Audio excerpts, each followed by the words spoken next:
যারা অলরেডি যুক্ত হয়ে গেছো একটু কমেন্ট করে জানিয়ে দাও তো সাউন্ড ক্লিয়ার আছে কিনা। ওকে, সাউন্ড ক্লিয়ার। তা আশা করি সবাই ভালো আছো, সবাই সুস্থ আছো। আমাদের আজকে আধুনিক পদার্থবিজ্ঞান অধ্যায়ের হচ্ছে পঞ্চম ক্লাস। তো আমরা চতুর্থ ক্লাসে অনেকগুলো ম্যাথ প্রবলেম সলভ করছিলাম। বিশেষত আমরা সময়ের আপেক্ষিকতা এবং দৈর্ঘ্যের আপেক্ষিকতা এই দুইটা জিনিস আমরা দেখছি। তো আমরা আজকে ভরের আপেক্ষিকতাটা দেখব এবং বেগের আপেক্ষিকতা এটা দেখব, যে ভর দুই কাঠামো থেকে পরিমাপ করলে এই ভরের সম্পর্কটা কেমন হয়। এবং তারপরে আরেকটা জিনিস দেখবো, সেটা হচ্ছে বেগের আপেক্ষিকতা। এবং আমরা আজকের ক্লাসে অনেকগুলো ম্যাথ প্রবলেম সলভ করব। তো চলো শুরু করে দিই। ফেসবুকে লাইভ তো হচ্ছে, আমি তো ফেসবুকে লাইভ চালু করলাম। ফেসবুকে লাইভ হচ্ছে না, একটু কমেন্ট করো তো। ফেসবুকে তো লাইভ হওয়ার কথা, আমি তো লাইভ চালু করলাম।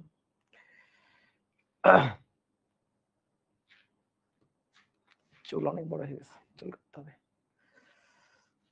হ্যাঁ, ওকে, তাহলে চলো শুরু করি। তো আসো, ভরের আপেক্ষিকতা। ভরের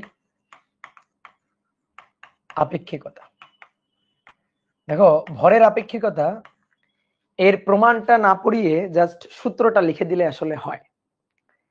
এর প্রমাণে একটু ঝামেলা আছে। ধরো কোন একটা কাঠামো,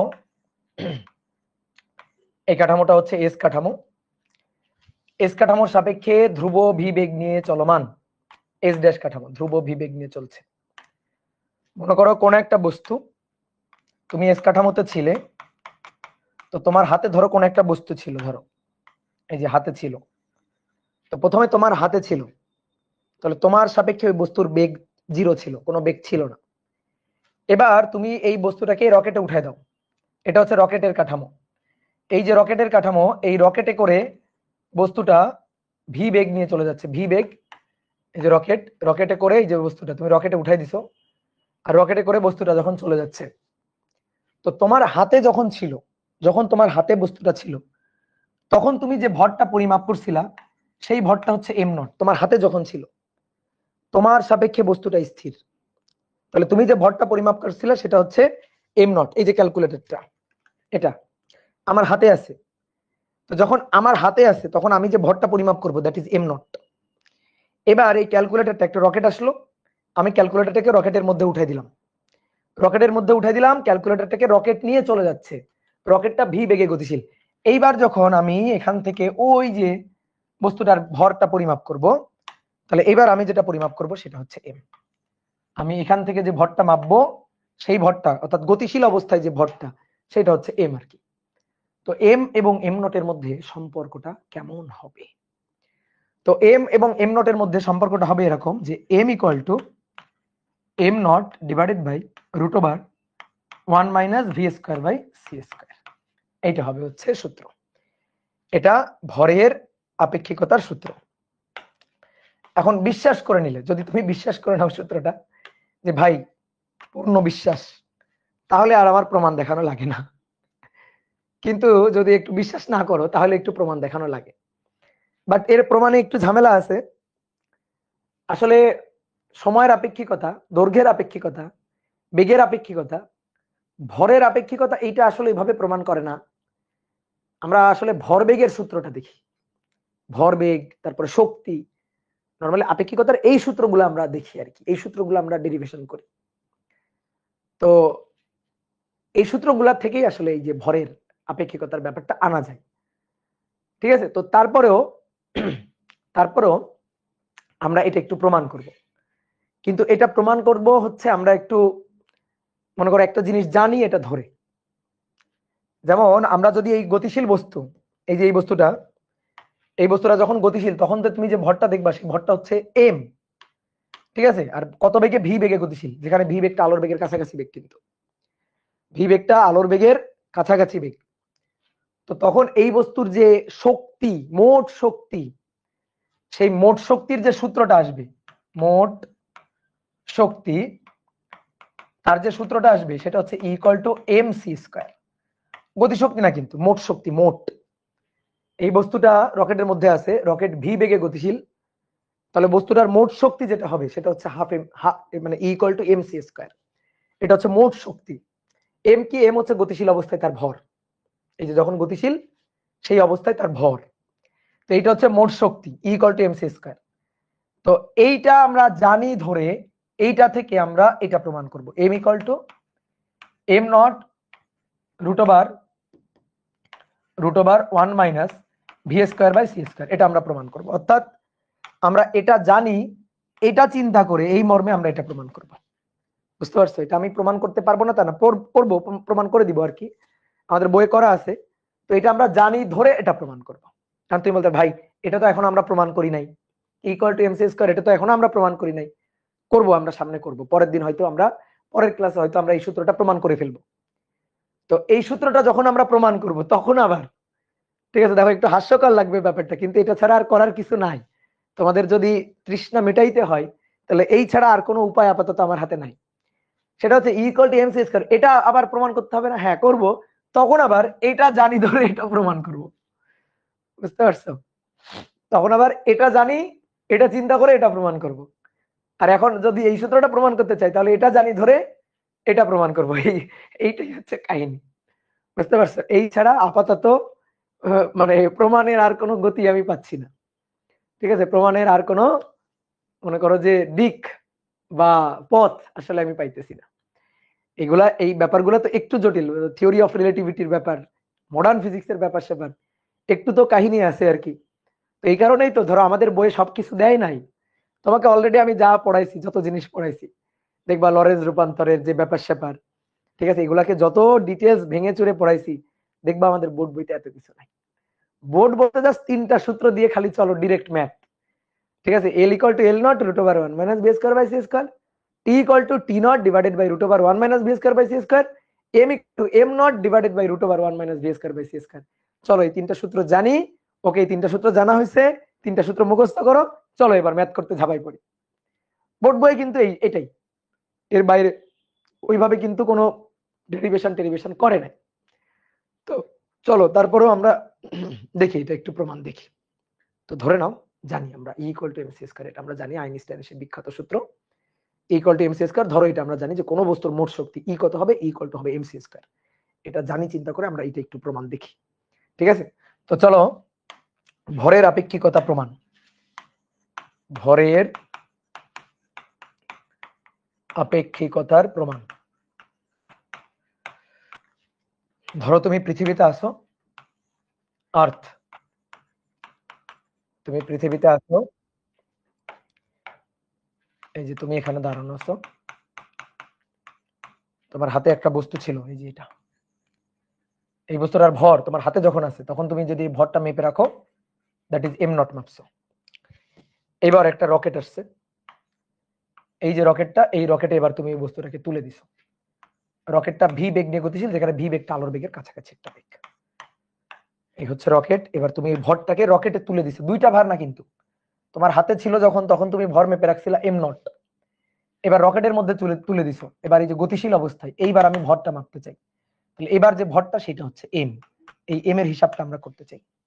কত বেগ নিয়ে গতিশীল? ভি বেগ নিয়ে গতিশীল। তাহলে ভাইয়া এটা হচ্ছে আমাদের সেই এস কাঠামো, আর এই যে রকেট এটা হচ্ছে আমাদের এস ড্যাশ কাঠামো। এই যে রকেট এটা হচ্ছে আমাদের এস ড্যাশ কাঠামো। ঠিক আছে, এস কাঠামো আর এটা এস ড্যাশ কাঠামো। আইনস্টাইনের যে মৌলিক স্বীকার্য দুইটা, এই স্বীকার্যের উপরে তো পুরো থিওরি অফ রিলেটিভিটির বিল্ডিং দাঁড়ায় আছে আর কি। তো স্বীকার্যটা কি ছিল?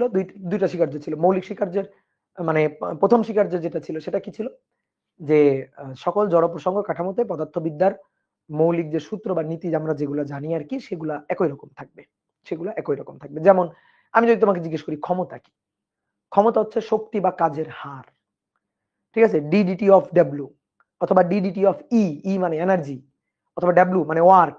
তাহলে কাজের হার ক্ষমতা। বল কি? বল হচ্ছে ভরবেগের পরিবর্তনের হার। তাহলে এই যে সূত্র যেগুলো আমরা জানি, এই সূত্রগুলা কিন্তু সকল জড় প্রসঙ্গ কাঠামোতে একই রকম থাকবে।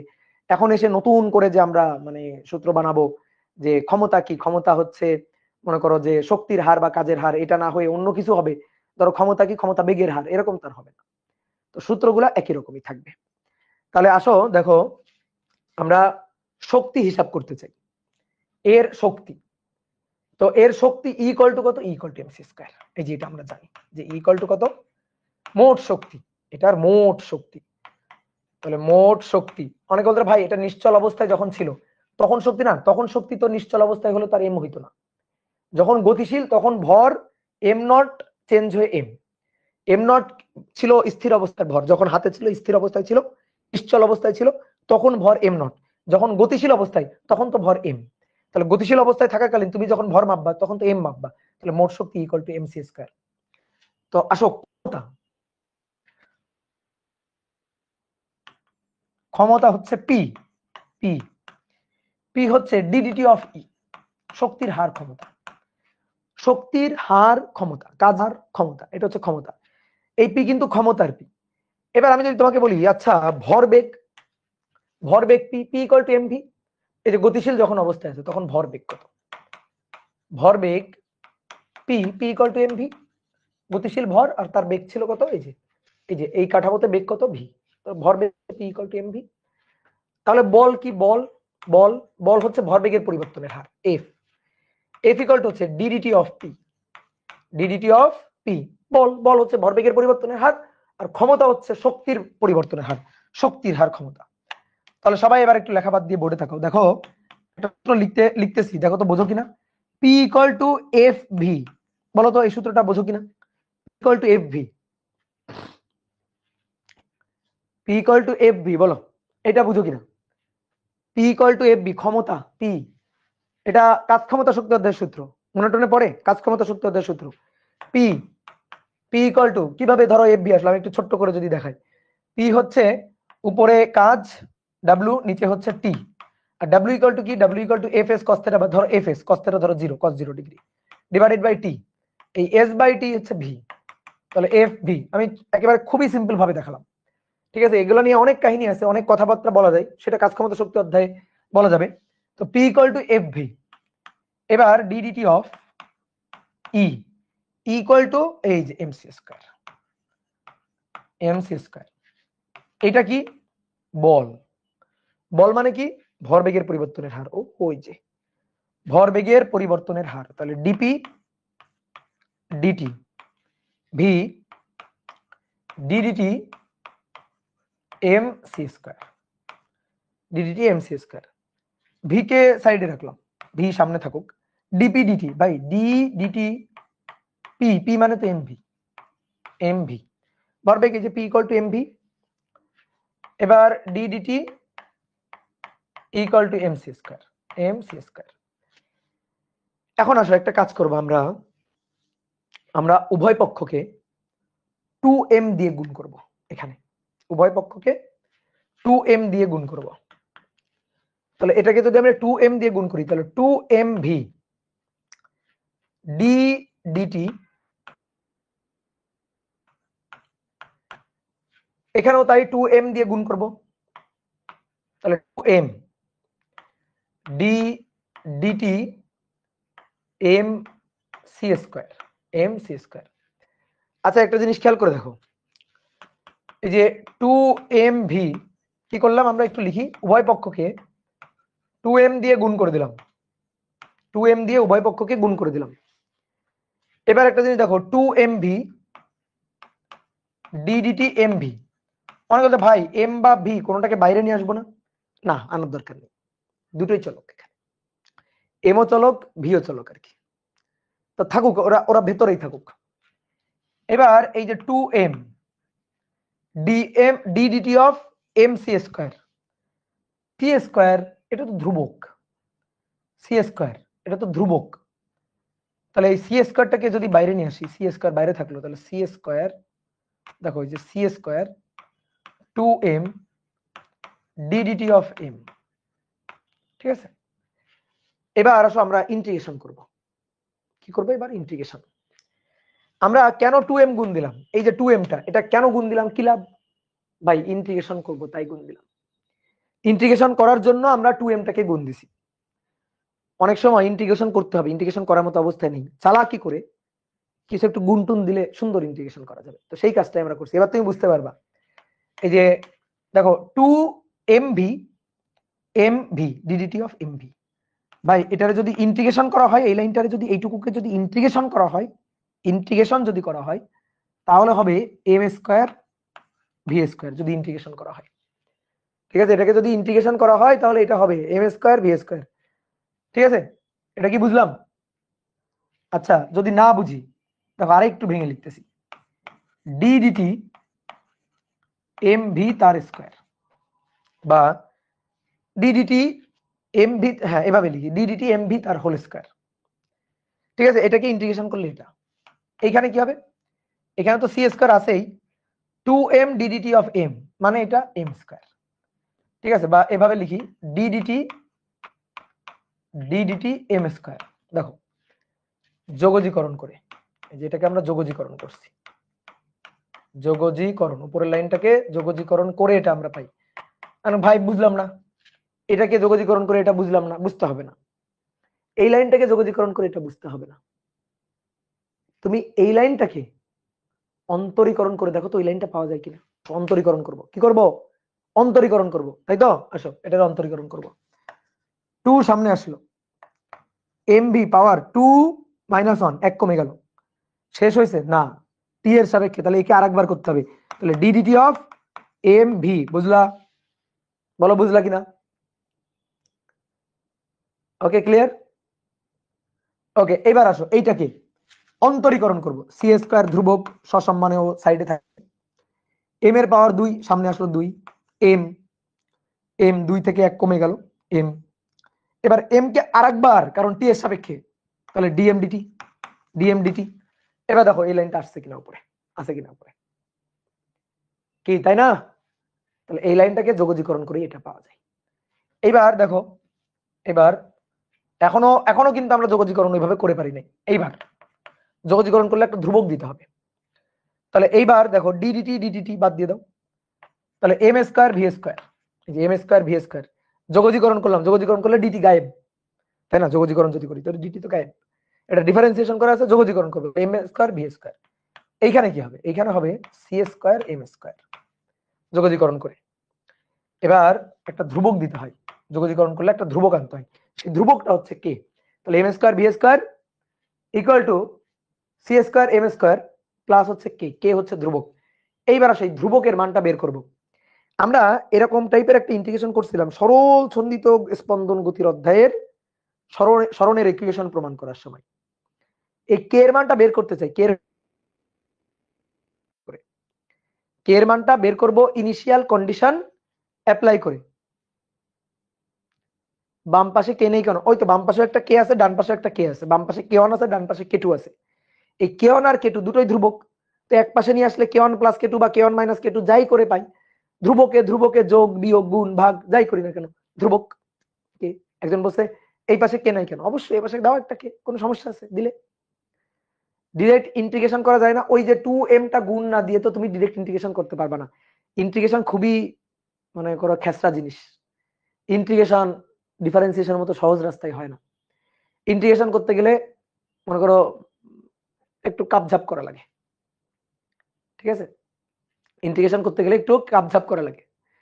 দেখো এই যে ডিফারেন্সিয়েশন দিলে, যে কোনো ডিফারেন্সিয়েশন ফটাফট করে দিতে পারো তুমি, কিন্তু যে কোনো ইন্টিগ্রেশন দিলে তুমি কি ফটাফট করতে পারো? তাই না? তোমার কলম কামড়ানো লাগে না, মাথা মাথা এইভাবে চুল কামড়ানো লাগে না, যে কিভাবে কোনটা গুণ করতে হবে, কোনটারে জেড ধরতে হবে, কত কাহিনী না। তো এই কারণে ইন্টিগ্রেশন একটু ঝামেলা। তো ইন্টিগ্রেশন করার জন্য আমরা এই যে চালাকি করে 2m টা গুণ দিলাম, ওটা না দিলে আমরা ইন্টিগ্রেশন একটু করতে পারতাম না, একটু ঝামেলা হয়ে যেত। এবার আসো এই কে এর মানটা বের করবো কেমনে, ইনিশিয়াল কন্ডিশন অ্যাপ্লাই করে। আচ্ছা, এইটারে আমরা 1 নং সমীকরণ ধরে রাখি। ইনিশিয়াল কন্ডিশন অ্যাপ্লাই করা মানে আদিতে ফিরে যাওয়া। আদিতে তুমি দেখো তো, আদিতে যখন এর হাতে বস্তুটা ছিল তখন এই বস্তুর কি কোনো বেগ ছিল না, বেগ ছিল 0।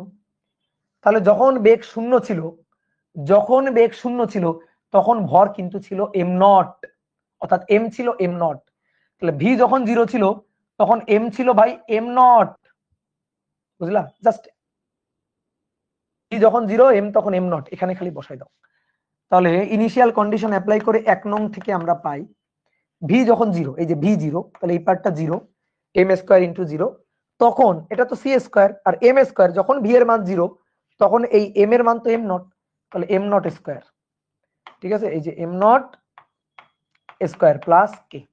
এই যে এখান থেকে কে এর মানটা আমরা পেয়ে গেছি যে কে হচ্ছে minus M naught square C square, এটা হচ্ছে কে।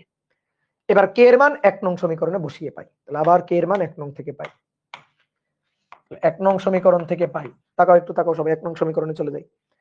M square V square equal to C square M square minus M naught square C square. একটা কাজ করো, এম গুলার এক সাইডে নাও আর এম নট গুলার এক সাইডে নিয়ে আসো, তাহলে M naught square C square এই সাইডে চলে আসলো, আর C square M square minus M square V square, তো এম স্কোয়ার একটু কমন নিয়ে নি, কমন নিয়ে C square minus V square হলো, তাহলে M naught square C square এই সাইডে। এবার এইটাকে ওই পাশে নিয়ে গেলাম, এম স্কোয়ার কমন নিলাম, C square minus V square. Okay, এবার সি স্কোয়ার দিয়ে ভাগ দিয়ে দাও উভয় পক্ষে, উভয় পক্ষে সি স্কোয়ার দিয়ে ভাগ দিয়ে দাও, তাহলে উভয় পক্ষে সি স্কোয়ার দিয়ে ভাগ দিয়ে দিলে M naught square M square এর সি স্কোয়ার দিয়ে ভাগ দাও, ভাগ দিলে দেখো কি থাকে, ভাগ দিলে থাকে 1 minus V square by C square. দেখো সি স্কোয়ার ভাগ সি স্কোয়ার মানে 1 আর minus V square by C square, এই যে সি স্কোয়ার কাটাকাটি হয়ে গেল, তাহলে M naught square equal to M square into 1 minus V square by C square, তাহলে M equal to M naught equal to কত, জাস্ট রুট করে দাও, জাস্ট রুট করে দাও, রুট করে দিলেই কাজ শেষ। এখন আমি তো গরিব মানুষ হয়ে গেছি, আমার তো এখানে জায়গা কম, দাঁড়াও এটার একটু উপরে উঠাই। এবার অতএব এখান থেকে অতএব অতএব এম নট এটা equal to M root over 1 minus by 1 minus V square by C square, তাহলে এম ইকুয়াল টু কত হবে, এম ইকুয়াল টু হবে এম নট নিচে root over 1 minus V square by C square. বুঝলা, এই হচ্ছে আমাদের প্রমাণ। তো তোমাকে মনে করো যে একটু তৃষ্ণা মেটানোর জন্য প্রমাণটা দেখালাম, বুঝছো, এই হচ্ছে আমাদের প্রমাণ। ভাইয়া এম সি স্কয়ার দ্বারা এই ফর্মুলা প্রুফ করা পসিবল না?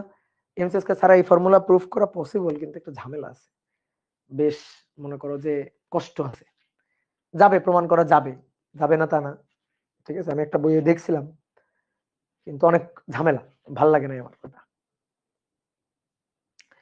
ভি জিরো কি স্থিরের জন্য? হ্যাঁ, এই পয়েন্টে যখন ছিল তখন তো এর কোনো বেগ ছিল না, তো তোমার হাতে ছিল, তাহলে যে সময় তোমার হাতে ছিল তখন তার বেগ জিরো, ইনিশিয়াল কন্ডিশন অ্যাপ্লাই করলাম, তাহলে ভি যখন জিরো তখন এম কত, এম তো এম নট, এম তো এম নট, সেটাই আমরা এখানে অ্যাপ্লাই করলাম, এই সমীকরণে ভি জিরো বসাই দিলাম, তাহলে এম হয়ে যাবে এম নট, কে মানটা পাইলাম, কে নিয়ে বসাই দিলাম, প্রমাণ হয়ে গেল, শেষ। ঠিক আছে, তাহলে আরেকবার ভাইয়া রিপিট করেন। আচ্ছা আরেকবার রিপিট করি, একটা বস্তু তোমার হাতে যখন ছিল তখন ভর এম নট, তখন তো কোনো বেগ ছিল না, ভি ছিল জিরো, ওই বস্তুটাকে তুমি রকেটের মধ্যে উঠাই দিছো, রকেট ভি বেগ নিয়ে গতিশীল হয়ে যাচ্ছে, তো রকেটের মধ্যে যখন যাচ্ছে তখন গতিশীল অবস্থায় তুমি যে ভরটা মাপবা সেটা হচ্ছে এম, আমরা এই এম আর এম নটের সম্পর্কটা চাই।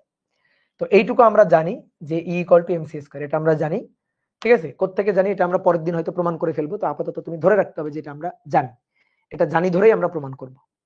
তাহলে E equal to M C square, আমরা যদি বলি বল কি, বল হচ্ছে ভরবেগের পরিবর্তনের হার, F equal to DP DT, আর পি ইকুয়াল টু তো এমবি। তো এবার আমরা আসো ক্ষমতা, ক্ষমতা হচ্ছে কাজের হার বা শক্তির হার, তো শক্তি তুমি কি বলছো, শক্তি বলছো ইকুয়াল টু এমসি, তাহলে DDT E equal to MC square বসালাম, পি ইকুয়াল টু এফভি, এটা ফার্স্ট পার্টে আমরা কাজ ক্ষমতা শক্তি অধ্যায় পি ইকুয়াল টু এফভি এর সূত্র শিখছি, F equal to DP DT, এই পি হচ্ছে ওই যে ভরবেগ, তো পি ভরবেগ, এমভি বসাইলাম, ভি তো সামনে আছেই। এবার আমরা কি করলাম, সি স্কয়ার ধ্রুবক তাকে বাইরে নিয়ে আসলাম, এই যে সি স্কয়ার ধ্রুবক তাকে বাইরে নিয়ে আসলাম, 2m দিয়ে উভয় পক্ষকে গুণ দিয়ে দিলাম, 2m দিয়ে গুণ করলে 2m ভি, এখানে 2m, তাহলে দেখো 2m m, তাহলে এটা যদি ইন্টিগ্রেশন করি তাহলে এম স্কয়ার, এই যে এম স্কয়ার 2 সামনে এম ডিএম ডিটি, দেখো এই লাইনটা ফেরত আসে, এই লাইনটা না লিখলেও চলতো, কিন্তু তারপর এই লাইনটা আমরা লিখলাম। এই যে এইখানে দেখো, এইটাকে দেখো, M M square V square মানে কি, এম ভি হোল স্কয়ার, তাহলে 2 সামনে এম ভি পাওয়ার 2 বিয়োগ 1, 1 কমে যাবে, তাহলে 2 এম ভি, তারপর এটাকে আরেকবার টি এর সাপেক্ষে DM DT, DM V DT, তাহলে এটা আমরা পাইলাম, এটা 1 নং সমীকরণ। এই 1 নং সমীকরণে ইনিশিয়াল কন্ডিশন অ্যাপ্লাই করলাম।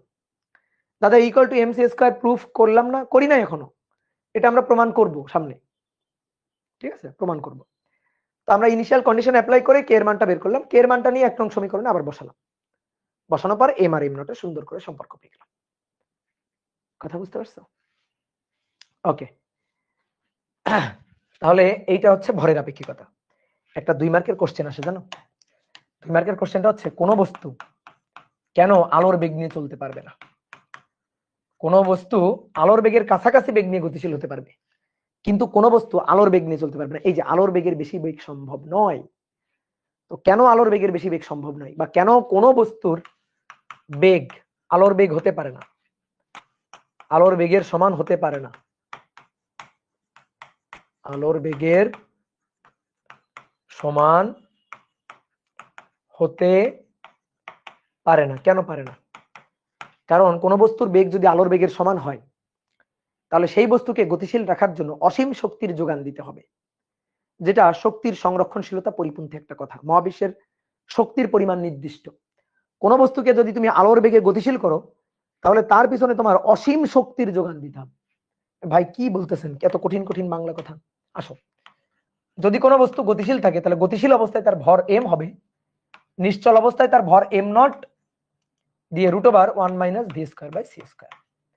যদি কোনো বস্তুর বেগ v সেটা আলোর বেগের সমান হয়, তাহলে v যদি c হয়, এই যে যদি v c হয়, c এর সমান হয়, দেন আসো তো দেখি m কত হয়। m0 নিশ্চল ভর, ধরো 2 কেজি ভরের একটা বস্তু, √1 - v²/c²। তো v তো c, তো c²/c², তো c²/c² কাটাকাটি করলে কত? 1, 1 - 1 0, 0 কে রুট করলেও 0, তাহলে m0 / 0 অসীম, তাই না?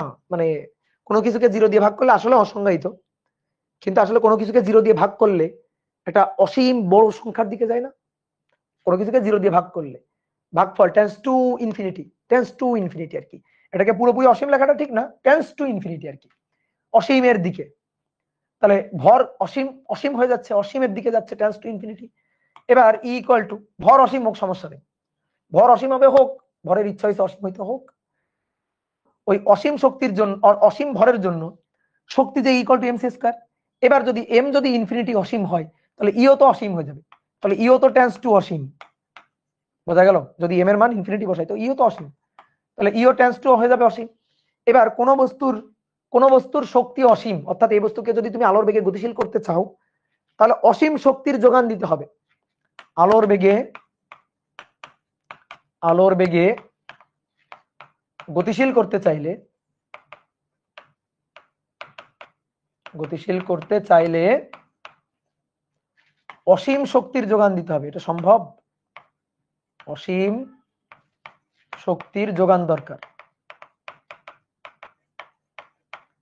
যোগান দিতে হবে। এটা তো সম্ভব না, মহাবিশ্বের শক্তির পরিমাণ তো নির্দিষ্ট, তাই না? মহাবিশ্বের শক্তির পরিমাণ নির্দিষ্ট, তাহলে অসীম শক্তির যোগান দেওয়া সম্ভব নয়।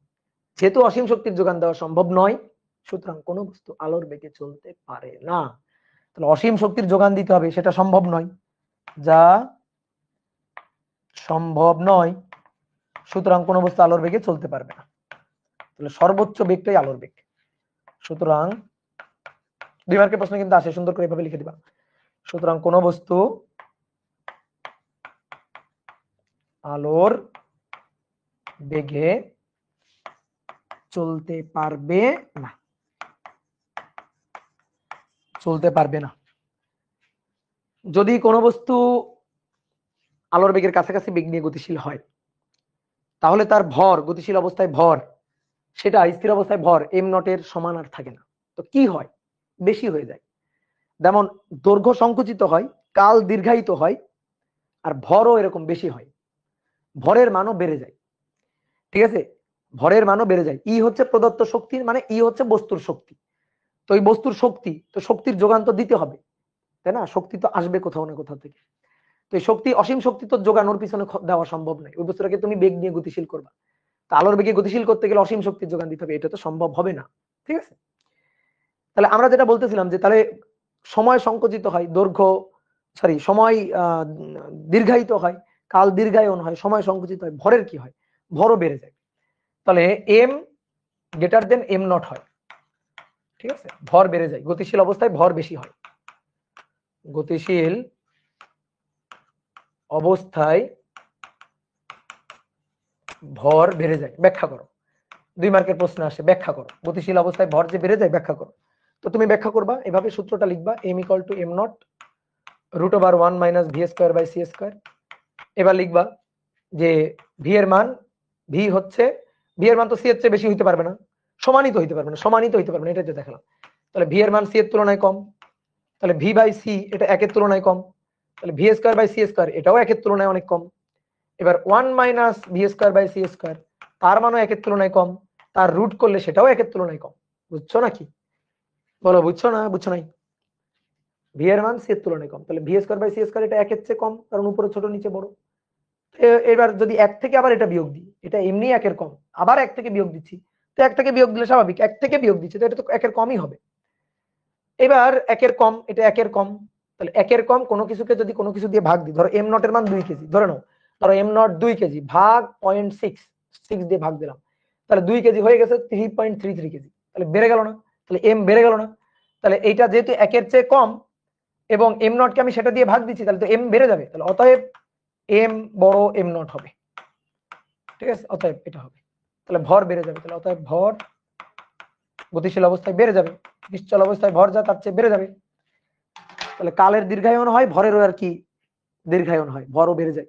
আর শুধুমাত্র দৈর্ঘ্য যেটা সেটাই হচ্ছে সংকুচিত হয়, দৈর্ঘ্য কি হয়? সংকুচিত হয়।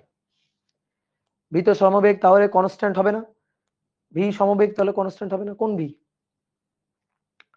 কোন জায়গার ভি?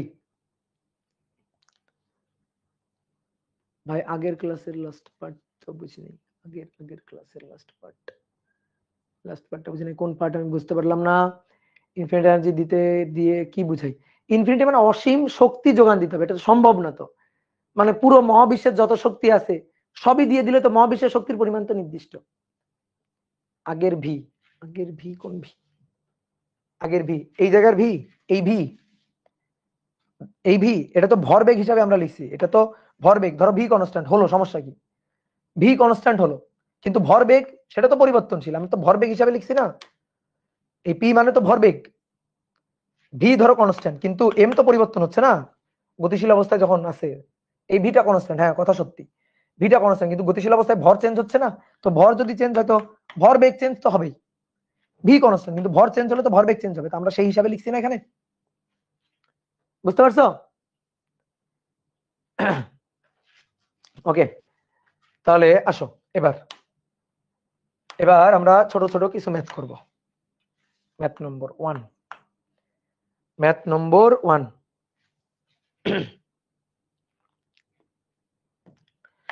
বলা হচ্ছে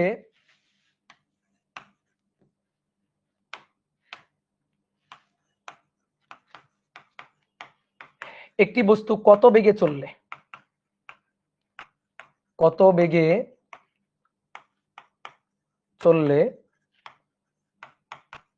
তার গতিশীল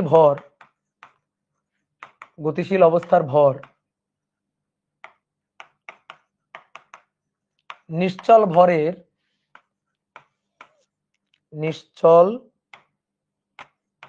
ভরের দ্বিগুণ হবে। কত বেগে চললে গতিশীল অবস্থার ভর নিশ্চল ভরের চেয়ে বেশি হয়, তো ওটাই আমার কোশ্চেন করছে। কত বেগে চললে নিশ্চল অবস্থায় ভর যদি এম নট থাকে, তাহলে গতিশীল অবস্থার ভর যেটা এম, সেটা এম নটের দ্বিগুণ হবে। বুঝলা? তাহলে নিশ্চল অবস্থায় যখন ছিল তখন তোমার হাতে ছিল, এই যে নিশ্চল অবস্থায় থাকা মানে তোমার হাতে যখন ছিল তখন তুমি ভর মাপছিলে এম নট। এবার এটা ভি বেগে দৌড় দিছে আর কি, ধরো এই বস্তুটা এটা ভি বেগে দৌড় দিছে, তো যখন এটা ভি বেগে দৌড় দিবে গতিশীল অবস্থায় তখন তার ভর এম। আমাদের শর্ত বলে দিছে, যে শর্ত হচ্ছে এম ইকুয়াল টু হবে 2m নট, এম হবে 2m নট। কত চললে ভি বের করতে হবে, ভিটা চাইছে, এর চেয়ে আবিষ্কার হয় না, এবং এগুলো MCQ type question. M equal to M naught নিচে root over 1 minus V square by C square equal to ভাই 2m নট। এম নট কাটাকাটি, তাহলে এটাকে উল্টাই দিলে root over 1 minus V square by C square, তাহলে এটাকে উল্টাই দিলে 1/2। এবার বর্গ করে ফেলো, 1 minus V square by C square equal to 1/4। এবার ভি স্কয়ার সি স্কয়ার ওই পাশে নিয়ে গেলাম, 1 মাইনাস 1/4, তাহলে V square by C square নিচে 4 মাইনাস 1 3, তাহলে 3/4, 4 মাইনাস 1 3/4, তাহলে V square equal to 3/4 C square, তাহলে অতএব ভি ইকুয়াল টু সি এর মানটা তুমি চাইলে বসাইতেও পারো, নাও বসাইতে পারো। তাহলে √3/2 সি, আনসার হচ্ছে √3/2 সি। অর্থাৎ যদি বস্তুটা এই বেগ নিয়ে চলে, এই বেগ নিয়ে যদি চলে, √3/2 সি বেগ নিয়ে যদি চলে, আলোর বেগের এত গুণ নিয়ে যদি চলে, তাহলেই তার ভরটা নিশ্চল ভরের দ্বিগুণ হবে। দেখো তো কত সহজ, কত সহজ নয় না? এবার দেখো সেম একটা ম্যাথ আমরা দৈর্ঘ্যের ক্ষেত্রে যদি করি, বলা হচ্ছে একটি কাল্পনিক ট্রেন, একটি কাল্পনিক ট্রেন কত বেগে চললে, কত বেগে চললে এর দৈর্ঘ্য, এর দৈর্ঘ্য নিশ্চল অবস্থার দৈর্ঘ্যের, নিশ্চল অবস্থার দৈর্ঘ্যের, দৈর্ঘ্যের দ্বিগুণ হবে, নিশ্চল অবস্থার দৈর্ঘ্যের দ্বিগুণ হবে। দেখো আগে লিখো না, প্রথম কথা হচ্ছে ম্যাথটা কি হয়েছে আগে সেটা বুঝতে হবে। ভর বেড়ে যায়, কাল দীর্ঘায়িত হয়, দৈর্ঘ্য সংকুচিত হয়, তো ম্যাথটা তো হয় নাই। একটি কাল্পনিক ট্রেনটা কত বেগে চললে এর দৈর্ঘ্য নিশ্চল অবস্থার দৈর্ঘ্যের দ্বিগুণ হবে, এটা তো হইতে পারে না। নিশ্চল অবস্থায় যা দৈর্ঘ্য, যখন গতিশীল, তুমি স্থির থেকে গতিশীল অবস্থায় মাপতেছো, তো তুমি তোমার কাছে যে দৈর্ঘ্যটা মনে হবে সেই দৈর্ঘ্যটা তো কম মনে হবে, বেশি কেমনে মনে হবে? দৈর্ঘ্য তো সংকুচিত হবে, দৈর্ঘ্য তো সংকোচন, তাহলে নিশ্চল অবস্থার দৈর্ঘ্যের 1/3 হয়। এবার ঠিক আছে, 1/3 হয়। তাহলে এবার কোশ্চেনটা ঠিক আছে, ওকে। তাহলে চলো দেখো, মনে করো এই যে তুমি এখানে দাঁড়ানো আছো, যে গাছ পৃথিবী, তুমি এখানে দাঁড়ানো আছো। তো ধরো ট্রেনটা প্রথমে এখানে ছিল, ধরো কাল্পনিক ট্রেন বা কাল্পনিক রকেট আর কি, ধরো একটা রকেট বা ট্রেন, এই যে ট্রেন প্রথমে এখানে ছিল, এই যে তোমার কাছেই দাঁড়ানো ছিল, তুমি প্ল্যাটফর্মে ধরো দাঁড়ানো ছিল, তুমি ট্রেনের নিশ্চল দৈর্ঘ্য মেপে ফেলছো, নিশ্চল দৈর্ঘ্য যেটা মেপে ফেলছো সেটা হচ্ছে L0। তুমি ট্রেনের যে নিশ্চল দৈর্ঘ্যটা মেপে নিছো, এই যে নিশ্চল দৈর্ঘ্য যেটা মেপে নিছো ট্রেনের, তুমি মেপে নিছো যখন এখানে ছিল, স্থির অবস্থায় যখন ছিল, ঠিক আছে। ধরো এইখানে ট্রেন, আমি ট্রেনটাকে মেপে নিলাম L0। এইবার ওই ট্রেন উড়ে চলে গেছে আর কি, মানে গতিশীল হয়ে দৌড় দিছে। এই যে ট্রেন এবার ভি বেগ নিয়ে চলতেছে, ওই ভি বেগটা বের করতে চাই। তাহলে গতিশীল অবস্থায়, এখন তুমি যদি গতিশীল অবস্থায় ট্রেন, এটা কিন্তু এখানে নাই, চলে গেছে এখানে, দুইটা ট্রেন ভাবিও না, ট্রেনের আদি অবস্থা ওইখানে চলে গেছে। এবার এখান থেকে যখন তুমি ট্রেনটা মাপতে যাবা, তুমি যেটা মাপবা সেটা এল না, কারণ তোমার কাছে গতিশীল মনে হচ্ছে, ওটা তোমার কাঠামোতে নেই। যখন তোমার কাঠামোতে ছিল তুমি L0 মাপছো, এবার চলে গেছে, তাহলে এটা আর তোমার কাঠামোতে নেই, ভি বেগ নিয়ে চলে যাচ্ছে। তাহলে তুমি যখন ওইটার দৈর্ঘ্যটা মাপবা, তুমি তখন এল পরিমাপ করবা। তাহলে এবার আমরা সূত্র কি জানি, L = L0, L0 √1 - v²/c²।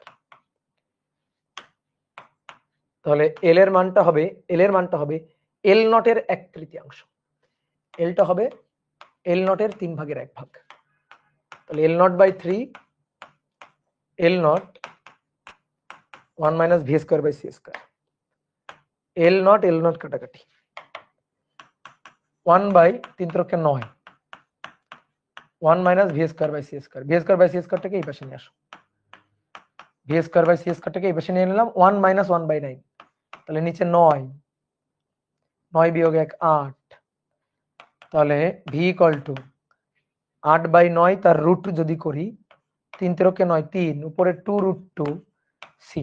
দেখো তো এটা আসলো কিনা, এটা আসলো কিনা দেখো তো, 2√2/3 সি। গুড, ভেরি গুড, হয়ে গেল, বোঝা গেছে। এবার আসো 3 নম্বর, বলা হচ্ছে রুয়েট মাঠের দৈর্ঘ্য এবং প্রস্থ, দৈর্ঘ্য এবং প্রস্থ যথাক্রমে, রুয়েট মাঠের দৈর্ঘ্য এবং প্রস্থ যথাক্রমে 100 মিটার ও 80 মিটার। একটি ভিন গ্রহের নভোযান, এলিয়েন আসছে আর কি, হ্যাঁ, বাংলাদেশে এলিয়েন আসছে, ধরো একটি ভিন গ্রহের নভোযান এই মাঠের দৈর্ঘ্য বরাবর, মাঠের দৈর্ঘ্য বরাবর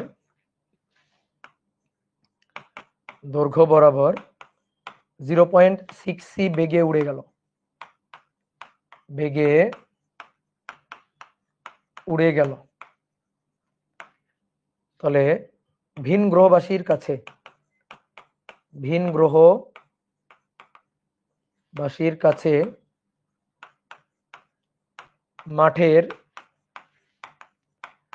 মাঠের দৈর্ঘ্য, প্রস্থ ও ক্ষেত্রফল কত মনে হবে?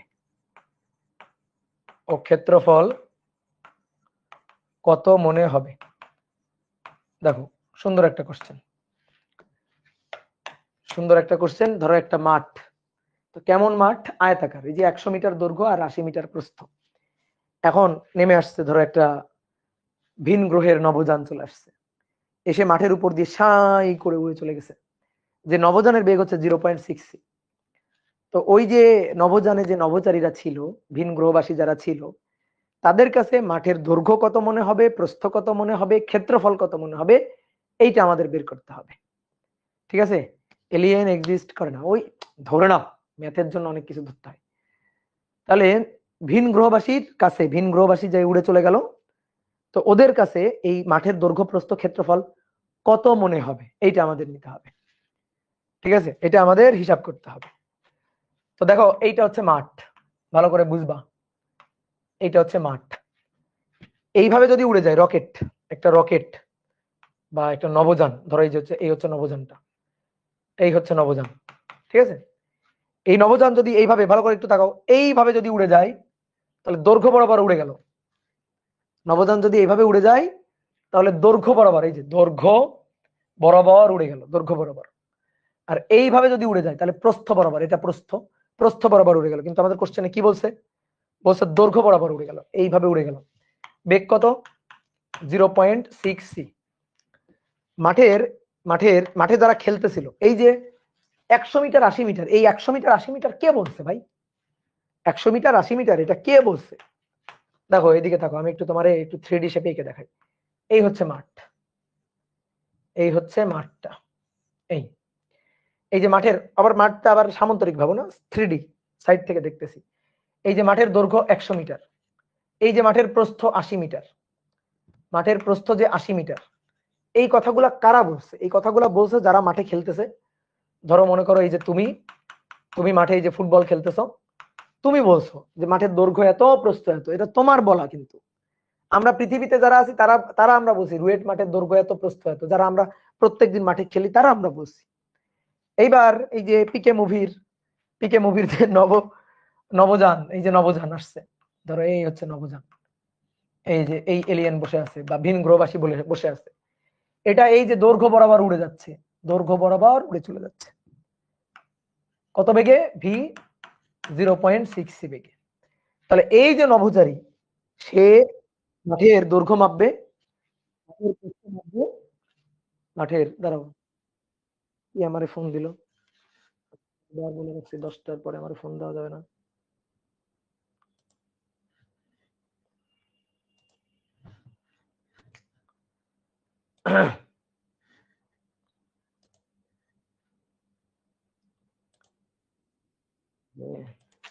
ফোন দিচ্ছে।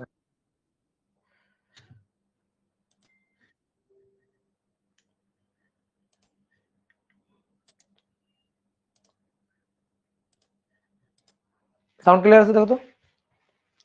এলিয়েন ফোন দিচ্ছে, এই এলিয়েন কেমন ফোন দিচ্ছে, কমেন্ট কি করে, এলিয়েন ফোন দিচ্ছে। তাহলে এই যে ভিন গ্রহবাসী, এই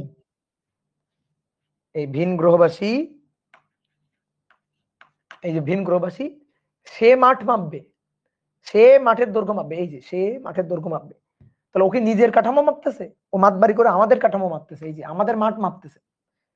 তাহলে ও যখন মাতবাড়ি করে আমাদের মাঠের দৈর্ঘ্য মাপবে, মাতবাড়ি করে আমাদের মাঠের দৈর্ঘ্য মাপবে, তাহলে যে মাঠের দৈর্ঘ্য আমরা মেপে রাখছি, আমরা আমাদের স্থির কাঠামো, আমরা মাঠের দৈর্ঘ্য মেপে রাখছি, এই যে তুমি দৈর্ঘ্য মেপে রাখছো এল নট 100 মিটার, সেই দৈর্ঘ্যটাকে ও মাপবে এল। তুমি যেটাকে এল নট মেপে রাখছো 80 মিটার, ও সেটাকে মাপবে এল। কি কথা বুঝছো? কারণ ও তো আমাদের কাঠামোতে নেই, ও তো মহাকাশ জানে করে যাচ্ছে, ও মাঠ দেখবে, তাহলে ও অন্যের কাঠামো মাপতেছে, দ্যাট ইজ এল। আর মাঠের যে দৈর্ঘ্য, that is L naught. L naught 100 metre, L naught 80 metre. তাহলে এবার দুইবার হিসাব। কি মানুষ, এত বোকা হইলে হয়? বারবার ফোন কাটতেছি, তারপরে ফোন দেয় কি?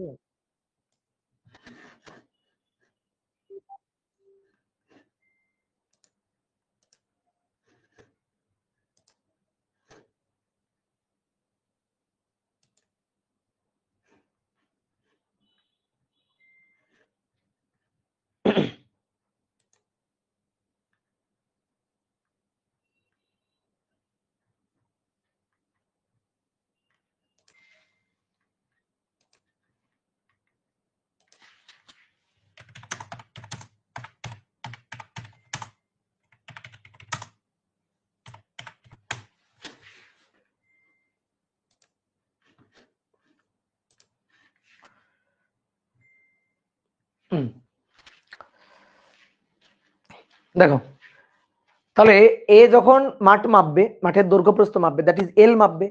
আর আমরা যেগুলো মেপে রাখছি সেগুলো এল নট। তো চলো দেখি দৈর্ঘ্য কত মাপে। দেখি দৈর্ঘ্য যেটা মাপবে L, L equal to L naught root over 1 minus V square by C square. তাহলে মাঠের দৈর্ঘ্য L naught 100, 1 minus V square by C square 0.6 square, C square C square. তাহলে সি স্কয়ার কাটাকাটি, তাহলে 100 রুট ওভার 1 মাইনাস 0.6 তার square, তাহলে গুণ 100, এটা হচ্ছে 80 মিটার, এটা হচ্ছে দৈর্ঘ্য। এবার এটা হচ্ছে প্রস্থ L, L naught root over 1 minus V square by C square. প্রস্থ কত মাপবে? প্রস্থ হচ্ছে 80, প্রস্থ ছিল 80, এই যে L naught 80 root over 1 minus 0.6 square C square by C square. তাহলে সি স্কয়ার কাটাকাটি গেল, 1 মাইনাস 0.6 তার স্কয়ার। এই দেখো 0.6 থাকলে 80% হয়ে যায়, দেখছো? তাহলে এটা রুট অ্যান্সার গুণ 80, তাহলে 64 মিটার। এই যে 64 মিটার, বোঝা গেছে? বোঝা গেছে 64 মিটার? বুঝছো? বুঝো নাই? এইটা বুঝো নাই, এইটা ঠিক আছে, কিন্তু এটা ভুল হয়ে গেছে, এটা হয় নাই। এটা কেন ভুল হইল ভাই? একই রকম ভাবে দৈর্ঘ্য, একই রকম ভাবে তো প্রস্থ মাপলাম, এটাই তো কথা। এই যে নভোযান উড়ে গেছে কি বরাবর? দৈর্ঘ্য বরাবর উড়ে গেছে। কই? ভিনগ্রহের নভোযান মাঠের এই যে দৈর্ঘ্য বরাবর উড়ে গেল। যে বরাবর উড়ে গেল সেই বরাবরই দৈর্ঘ্য সংকোচন হবে। দৈর্ঘ্য বরাবর উড়ে গেলে দৈর্ঘ্য সংকোচন হবে, প্রস্থ বরাবর উড়ে গেলে প্রস্থ সংকোচন হতো। দৈর্ঘ্য সংকোচন হবে কিন্তু প্রস্থ যা ছিল তাই থাকবে। কেন? কারণ নভোযানটা উড়ে গেছে দৈর্ঘ্য বরাবর। তাহলে আমি যদি বলি প্রস্থ বরাবর তার বেগ কত, তুমি চিন্তা করো তো। দৈর্ঘ্য বরাবর উড়ে গেছে, তাহলে প্রস্থ বরাবর বেগ কত? এর প্রস্থের দিকে তার বেগের উপাংশ কত? প্রস্থের দিকে তো কোনো বেগ নাই, প্রস্থের দিকে তো কোনো বেগ নাই, 0.6 সি cos 90 ডিগ্রি। তাহলে প্রস্থ বরাবর বেগ তো শূন্য, প্রস্থ বরাবর বেগ তো প্রস্থ বরাবর বেগ তো শূন্য, ভি তো শূন্য। দৈর্ঘ্য বরাবর বেগ 0.6 সি, দৈর্ঘ্য বরাবর উড়ে গেছে, তাহলে লম্ব বরাবর প্রস্থ বরাবর আর কি, দৈর্ঘ্যের সাথে লম্ব বরাবর প্রস্থ বরাবর বেগের উপাংশ তো cos 90, তো cos তো 90, জিরো উপাংশ। তাহলে বেগ নাই, তাহলে প্রস্থ কত পরিমাপ করবে ভাই? প্রস্থ যা তাই পরিমাপ করবে, প্রস্থের তো কোনো আপেক্ষিকতা হবে না। প্রস্থ বরাবর বেগ তো ছিল না, তাহলে প্রস্থ যেমন ছিল তেমনই হবে, প্রস্থ একই মাপবে। তাহলে প্রস্থ যেটা মাপবে L, that is L naught root over, হিসাব করেই আসো দেখাই, 1 minus V square by C square. তাহলে এল নট এর মান যেটা, সেটা হচ্ছে 80 রুট ওভার 1 মাইনাস এই যে 0 স্কয়ার বাই সি স্কয়ার, 80 তো থাকবে, 80 মিটার। তাহলে প্রস্থ একই মাপবে। এবার ক্ষেত্রফল কত পরিমাপ করবে? ক্ষেত্রফল কত পরিমাপ করবে? ক্ষেত্রফল পরিমাপ করবে 80 দৈর্ঘ্য, দৈর্ঘ্য মনে হচ্ছে 80, প্রস্থ যা ছিল তাই, 80 গুণ 80। তাহলে দৈর্ঘ্য গুণ প্রস্থ 80 গুণ 80, 0 0 8 8 64, এত মিটার স্কয়ার। তাহলে ক্ষেত্রফল 6400 মিটার স্কয়ার, 6400 মিটার স্কয়ার পরিমাপ করবে। বোঝা গেছে কত সহজ জিনিস, তাই না? ঠিক আছে, তাহলে আরেকবার একটু সুন্দর করে বলি। দৈর্ঘ্য বরাবর উড়ে যাচ্ছে, দৈর্ঘ্যের আপেক্ষিকতা হবে। প্রস্থ বরাবর কোনো বেগ নেই, তো দৈর্ঘ্য বরাবর উড়ে গেলে প্রস্থ বরাবর বেগের মান কত? 0। প্রস্থ বরাবর তো বেগ নেই। যদি এক্স অক্ষ বরাবর যায় তাহলে ওয়াই অক্ষ বরাবর বেগ কত? 0। তো সেটাই বসাইলাম হয়ে গেল। তার মানে কেমন মনে হবে নভোচারীর কাছে মাঠটাকে? কেমন মনে হবে? বর্গ মনে হবে। দেখো দৈর্ঘ্য যা প্রস্থ তাই চলে আসছে, তাহলে তার কাছে বর্গ মনে হবে। অর্থাৎ মাঠটা এরকম আছে, যে মাঠটা এরকম আয়তক্ষেত্র ছিল না, নভোচারীর কাছে এই মাঠটাকে এরকম মনে হবে। অর্থাৎ প্রস্থ যা ছিল তাই থাকবে, এই যে শেপটা এরকম মনে হবে। এই বরাবর উড়ে গেছে রকেটটা, এই বরাবর উড়ে গেছে রকেটটা, এইভাবে উড়ে গেছে। তাহলে দৈর্ঘ্য বরাবর উড়ে গেলে এখানে বসা নভোচারী সে এই আয়তাকার মাঠকে বর্গাকারের মতো দেখবে আর কি। ঠিক আছে, সবসময় যে আয়তাকার মাঠ বর্গাকারই হবে এমন না, এখানে বর্গাকারের মতো হয়ে গেছে। অর্থাৎ যে বরাবর যাবে সেই বরাবর দৈর্ঘ্যটা সংকুচিত হয়ে আসবে, সেই বরাবর দৈর্ঘ্যটা কমে আসবে যে বরাবর যাবে। ঠিক আছে, কোনাকুনি গেলে দেখতেছি কি হয়। কোনাকুনি গেলে আসতেছি, দাঁড়াও। এইবার দেখো ক্ষেত্রফল, এটা আমরা বের করছি না? এই ক্ষেত্রফলটা কিন্তু আমরা একবারও চাইলে বের করতে পারতাম। দৈর্ঘ্য বের করে, প্রস্থ বের করে, তারপরে ক্ষেত্রফল বের করা লাগতো না। আমরা ক্ষেত্রফলটা একবারও বের করতে পারতাম। তো চলো দেখো এবার একটা ম্যাথ, 4 নম্বর। বলা হচ্ছে একটি বৃত্তাকার মাঠের ব্যাসার্ধ 50 মিটার। মাঠের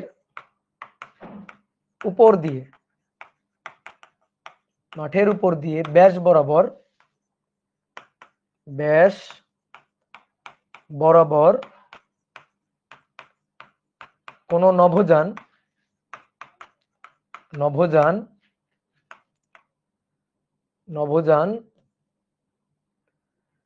0.6 বেগে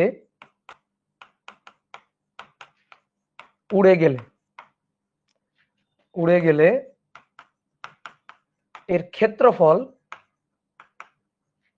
কত মনে হবে? তার কাছে কত মনে হবে? এর ক্ষেত্রফল ওই নভোচারীর কাছে কত মনে হবে? তাহলে একটা বৃত্তাকার মাঠ, এটা হচ্ছে একটা বৃত্তাকার মাঠ। এই বৃত্তাকার মাঠের ব্যাস বরাবর উড়ে গেছে, এটাও ব্যাস বরাবর, এটাও ব্যাস বরাবর, এটাও ব্যাস বরাবর। তো যেভাবে আঁকবা কোনো সমস্যা নেই। তাহলে এটা হচ্ছে রকেট, এই যে ব্যাস বরাবর উড়ে গেছে। তাহলে কি যেন বলছিলাম? ব্যাস বরাবর উড়ে গেছে, তাহলে যে বরাবর উড়ে যাবে দৈর্ঘ্য সংকুচিত হবে সেই বরাবর, এই বরাবর চ্যাপ্টা হয়ে আসবে, এই বরাবর চ্যাপ্টা খাবে। তাহলে এটা বৃত্তাকার মাঠ ছিল, এই বরাবর যদি চ্যাপ্টা খাই, এই বরাবর যদি চ্যাপ্টা হয়ে আসে, তো সেই মাঠটাকে এবার কেমন মনে হবে বলো তো? সেই মাঠটাকে দেখতে কেমন মনে হবে যদি এই বরাবর চ্যাপ্টা খেয়ে আসে? বলো, মাঠটাকে দেখতে কেমন মনে হবে বলো? একটা উপবৃত্ত মনে হবে, একটা উপবৃত্ত মনে হবে, ইলিপস মনে হবে। তাহলে আগে ছিল বৃত্ত, এখন হয়ে যাবে এই যে চ্যাপ্টা হয়ে উপবৃত্ত। অনেকে বলতে পারে ভাই উপর নিচ বরাবর ছোট হবে না? এই বরাবর ছোট হয়ে আসবে না? এই বরাবর না, এই বরাবর তো তার কোনো বেগ নেই, তাহলে এই বরাবরের যে ব্যাসটা, এই ব্যাসটা অপরিবর্তিত থাকবে, এই ব্যাসটা কমে আসবে, এই ব্যাসটা আগে এইটুকু ছিল, কমে এখন এইটুকু হয়ে যাবে। তাহলে এই বরাবর দৈর্ঘ্যটা চাপা খাবে, এই যে এই দৈর্ঘ্যটা এটা হয়ে যাবে, এই দৈর্ঘ্যটা এটা হয়ে যাবে, এই যে দৈর্ঘ্যটা এই বরাবর কমে আসবে। ঠিক আছে, তাহলে দেখো এবার আগে যে ব্যাসটা ছিল সেই ব্যাস হচ্ছে এইটুকু ব্যাস, 50 মিটার। এই 50 মিটার ব্যাস মাঠের উপর দিয়ে ব্যাস বরাবর কোনো নভোযান 0.6 বেগে উড়ে গেলে এর ক্ষেত্রফল কত মনে হবে? তাহলে এইটুকু তো আগে ছিল কত? আর এই আর হচ্ছে 50 মিটার। ঠিক আছে, এই যে আরটা, এই আরটা ছিল 50 মিটার, এটা ছিল 50 মিটার, এটা এটুকু ছিল 50 মিটার। এবার এই 50 মিটারটা কমে এখন এইটুকু হবে, দেখো ভালো করে খেয়াল করো, কমে এখন এইটুকু হবে। দেখো, অথবা পুরোটা ছিল 100 মিটার, সেটা কমে এইটুকু হবে, চাপ খেয়ে এই যে এতটুকু হয়ে যাবে দৈর্ঘ্য সংকুচিত হয়ে। অথবা ছিল 50 মিটার, কমে হবে এইটুকু। আমি জানি কি এইটুকু কত? না, আমি কিন্তু জানি না। তো আমি এইটাকে ধরলাম, এই যে এইটুকু, এটাকে ধরলাম এ, এটাকে ধরলাম এ। বৃত্তের ক্ষেত্রফল পাই আর স্কয়ার, বৃত্তের ক্ষেত্রফল পাই আর স্কয়ার। তাহলে বৃত্তাকার মাঠ যখন ছিল, বৃত্তাকার মাঠ ছিল, তো তার ক্ষেত্রফল এ, এটাকে এ নটই বলি, আগের যে ক্ষেত্রফলটা সেটা এ নটই বলি। তাহলে পাই আর স্কয়ার, তাহলে পাই আর স্কয়ার, পাই আর এর মান 50, তার স্কয়ার। তাহলে 0 0 5 5 25, 25 0 0 পাই এত মিটার স্কয়ার। এটা হচ্ছে বৃত্তাকার মাঠের ক্ষেত্রফলটা। সেই বৃত্তাকার মাঠটা এখন উপবৃত্ত হয়ে যাবে, সেই বৃত্তাকার মাঠটা এখন উপবৃত্ত হয়ে যাবে। তাহলে উপবৃত্ত হয়ে এইটুকু হবে, এই যে এইটুকু বৃত্তাকার মাঠটা এখন উপবৃত্ত হয়ে যাবে। তাহলে সেই উপবৃত্ত হইলে দেখো একটা জিনিস খেয়াল করে দেখো, এটা কিন্তু আগে 50 মিটারে ছিল, এখনো কিন্তু এটা 50 মিটারই আছে। এটাকে এ বলি আর এটাকে আমরা বি বলি না, মনে পড়ে? উপবৃত্তের জন্য এটাকে আমরা বি বলি না, এটা বি। তো এটা তো বি ওই আগের মতোই 50 মিটারই তো আছে, 50 মিটারই আছে। কি কথা কি বুঝছো? কথা কি বুঝতে পারছো? দেখো আমি আবার একে দেখাচ্ছি, এখানে এটাও ছিল 50, এটা ছিল 50। এখন যখন উপবৃত্ত হয়ে গেছে, এরকম হয়ে গেছে, যখন এটা 50 50ই আছে, কিন্তু এইটা চেঞ্জ হয়ে এতটুকু হয়ে গেছে। উপবৃত্তের ক্ষেত্রফল পাই A B, pi R square না, বৃত্তের হচ্ছে পাই আর স্কয়ার। আসলে বৃত্তেরও পাই আর স্কয়ার না, বৃত্তেরও পাই এ বি। তো এ আর বি তো সেম, এ আর বি বৃত্তের জন্য 50 50 50 50, এও 50 বিও 50। ওটাকে আমরা ব্যাসার্ধ বলে আর ইন্টু আর, পাই আর ইন্টু আর, আর স্কয়ার বলি আর কি। ঠিক আছে? তাহলে উপবৃত্তের যে ক্ষেত্রফলটা, সেই ক্ষেত্রফলটা পাই এ বি, এ বি। এ কত হয়েছে এটা আমি কিন্তু জানি না। তাহলে আমার এখন যদি এই উপবৃত্তের ক্ষেত্রফলটা বের করতে হয়, উপবৃত্তের ক্ষেত্রফল, এই ক্ষেত্রফলটাকে আমি এ বললাম, এ। তাহলে আমার লাগবে পাই এ বি, বি এর মান 50 আমি জানি, পাই এর মান তো জানি, এর মানটা কত হবে সেটা লাগবে। তাহলে দেখো যেটা 50, সেই 50 এখন এ হবে, এইটাই আমাদের লাগবে। তাহলে 50 আমাদের এল নট, এই যে 50 এটা আমাদের এল নট, আর এ হচ্ছে আমাদের এল। যখন 50 ছিল, মাঠের ব্যাসার্ধ 50 ছিল, উপর দিয়ে উড়ে গেল, ওই 50 কমে এখন কত হবে সেইটা লাগবে। তাহলে 50 কমে এল মনে হবে। তাহলে L equal to L naught root over 1 minus, এটাকে এখানে লিখি, L equal to L naught root over 1 minus V square by C square. তো এই এল মানে আসলে এ, এল নট এর মান 50, root over 1 minus 0.6 square C square by C square, C square কাটাকাটি, তাহলে 80% হয়ে যাবে, মানে 40 মিটার হবে। তাহলে এ হবে 40 মিটার, ঠিক আছে? আর বি তো 50 মিটার আছে। তাহলে ক্ষেত্রফল কত মনে হবে? ক্ষেত্রফল মনে হবে পাই 40 50। তাহলে 4 5 20, 0 0 পাই মিটার স্কয়ার। তাহলে ক্ষেত্রফল নভোচারীর কাছে এইটা মনে হবে। বুঝতে পারছো? গুড। ভাই আলোর বেগের চেয়ে বেশি বেগে কোনো বস্তু গমন করলে কি হবে? তুমি মনে হয় ক্লাসের প্রথম দিকে ঘুমাচ্ছিলা। ঠিক আছে, ঘুম ভেঙে আসো, চোখে মুখে পানি দিয়ে আসো, তাড়াতাড়ি যাও।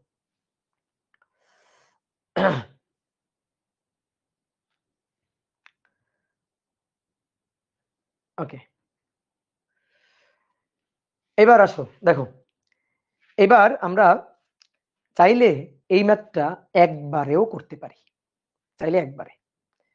যেমন দৈর্ঘ্যের তুমি আপেক্ষিকতার সূত্র খাটাও, L equal to L naught root over 1 minus V square by C square. ক্ষেত্রফল হলে খাটাবা A equal to A naught root over 1 minus V square by C square. আমরা তিনটা মৌলিক রাশি নিয়ে পড়ে থাকি, দৈর্ঘ্য ভর সময়। দৈর্ঘ্য ভর সময় তিনটা মৌলিক রাশি নিয়ে পড়ে থাকি, বের হও না এখান থেকে। দৈর্ঘ্য ভর সময় এখান থেকে বের হও, ক্ষেত্রফল বানাও, আপেক্ষিকতা সূত্র বানাও ক্ষেত্রফলের, আপেক্ষিকতার সূত্র বানাও আয়তনের, আপেক্ষিকতার সূত্র বানাও ঘনত্বের। কেন হবে না? হবে। তাহলে আমরা ক্ষেত্রফলের আপেক্ষিকতার সূত্র বানাবো, আসো ক্ষেত্রফলের। তো এই বৃত্তাকার মাঠের জন্য যদি বলি, বা ওই আগের ম্যাথটার জন্য যদি বলি, ঠিক আছে, যে কোনো ক্ষেত্রে যদি বলি, যে কোনো ক্ষেত্রে, তাহলে ক্ষেত্রফলের ব্যাপারটা কেমন হবে দেখো। মনে করো এই হচ্ছে মাঠ, এটা হচ্ছে আয়তাকার মাঠ, আয়তাকার মাঠ। এই মাঠের এই যে দৈর্ঘ্য এল নট, ঠিক আছে, প্রস্থটাকে আমি বললাম বি নট। এবার দৈর্ঘ্য বরাবর উড়ে গেল, ধরো দৈর্ঘ্য বরাবর নভোচারী উড়ে গেল, ঠিক আছে, যে কোনো বরাবর উড়ে যাক, মাঠের উপর দিয়ে উড়ে গেলেই হবে। তাহলে দৈর্ঘ্য বরাবর ধরো উড়ে গেল, তো দৈর্ঘ্য বরাবর যদি উড়ে যায় তাহলে এই বরাবর বেগ ভি, তাহলে দৈর্ঘ্যেরই চেঞ্জ হবে। তাহলে আমি উড়ে যাওয়ার আগে স্থির অবস্থায় ধরো স্থির পর্যবেক্ষক যে মাঠে আছে সে যদি দৈর্ঘ্য মাপে এল নট, প্রস্থ মাপলে বি নট, তাহলে সে যদি ক্ষেত্রফল মাপে কত মাপবে? সে যদি ক্ষেত্র এল নট বি নট মাপবে। এবার নভোচারী যদি মাপে, তাহলে নভোচারী দৈর্ঘ্য যেটা মাপবে, নভোচারীর কাছে দৈর্ঘ্য যেটা মনে হবে এল নট, তাহলে নভোচারীর কাছে দৈর্ঘ্য যেটা মনে হবে সেটা এল ইকুয়াল টু হবে L naught root over 1 minus V square by C square. ঠিক আছে, নভোচারীর কাছে প্রস্থ যেটা মনে হবে, যেহেতু দৈর্ঘ্য বরাবর উড়ে গেছে প্রস্থ বরাবর যায় না, তাহলে বি ইকুয়াল টু হবে বি নট, চেঞ্জ হবে না, root over 1 minus V square by C square, V হবে 0, তাহলে B equal to B naught হবে। তাহলে নভোচারীর কাছে ক্ষেত্রফল যেটা মনে হবে, ক্ষেত্রফল এ, তাহলে এল ইন্টু বি, তাহলে এল হচ্ছে L naught root over 1 minus V square by C square, আর তার সাথে আবার বি, তো বি তো বি নট, তো এখানে বসাই বি নট, এখানে বসাই দিই এল নট, এই যে বি নট। এবার এল নট বি নট মানে তো এ নট, তাহলে অতএব দেখো তো এ ইকুয়াল টু, একবারে সূত্র পেয়ে গেলাম, A equal to A naught root over 1 minus V square by C square. তাহলে ক্ষেত্রফল কত মনে হবে? আমরা চাইলে কিন্তু একবার এই সূত্রটাও খাটাইতে পারি। ঠিক আছে, এবার দেখো তুমি আগের ম্যাথ আর এই ম্যাথ দুটোই করে দেখো। তাহলে আমি যদি আগের ম্যাথটা করি, কত নম্বর ম্যাথ ওটা? 3 নম্বর ম্যাথ। তো আমি যদি এই সূত্র দিয়ে ডিরেক্ট 3 নম্বর ম্যাথটা করি, 3 নম্বর, তাহলে A equal to A naught root over 1 minus V square by C square. তাহলে এ নট হচ্ছে স্থির অবস্থায় মাঠের ক্ষেত্রফল, দৈর্ঘ্য গুণ প্রস্থ 100 গুণ 80, 100 গুণ 80 রুট ওভার 1 মাইনাস 0.6 স্কয়ার। দেখি কত আসে। তাহলে 100 গুণ 80, 100 গুণ 80, তাহলে 8000, এর 80% আর কি, তাহলে root answer root 1 minus 0.6 square, তাহলে 6400। দেখো তো, এবার তুমি মিলাই দেখো 6400 মিটার স্কয়ার আসলো কিনা। যদি আমি 4 নম্বর করি, 4 নম্বর এটা যদি করি, তাহলে বৃত্তাকার মাঠের ব্যাসার্ধ 50 মিটার, মাঠের উপর দিয়ে ব্যাস বরাবর কোন নভোযান এত বেগে উড়ে গেলে মাঠের ক্ষেত্রফল কত মনে হবে? তাহলে সেম এটার ক্ষেত্র যদি করি, তাহলে equal to A naught root over 1 minus V square by C square. তাহলে মাঠের ব্যাসার্ধ ছিল কত? 50 মিটার, তাহলে এ নটই তো 50 মিটার, মানে এ নটের জন্য পাই আর স্কয়ার, আরই তো 50 মিটার, তাহলে পাই 50 এর square root over 1 minus 0.6 square. দেখো তাহলে 50 এর স্কয়ার, এবার রুট 1 মাইনাস 0.6 তার স্কয়ার, তাহলে এই যে 4/5 গুণ 50 এর স্কয়ার 2000, তাহলে 2000 পাই, এই যে 2000 পাই মিটার স্কয়ার। তাহলে ক্ষেত্রফলের ক্ষেত্রে আমরা একবারে ডিরেক্ট এই সূত্রটা খাটাতে পারি। এটা দিয়ে করলে স্যার মার্ক দিবে স্যার মার্ক দিবে, স্যার তোমারে বুঝে, ঠিক আছে, স্যারকে একটু সুন্দর করে বুঝাই দিবা। তাহলে এইভাবেও কিন্তু আমরা করতে পারি, কি পারি না? তাহলে এবার তোমরা আমার একটু ম্যাথ করে দাও। কত নম্বর এটা? 4 5 5 বলা হচ্ছে একটি বৃত্তাকার মাঠের ক্ষেত্রফল, একটি বৃত্তাকার মাঠের ব্যাসার্ধ, ক্ষেত্রফল না, ব্যাসার্ধ 100 মিটার, মাঠের উপর দিয়ে ব্যাস বরাবর কত বেগে একটি নভোযান উড়ে গেলে, একটি নভোযান উড়ে গেলে মাঠের ক্ষেত্রফল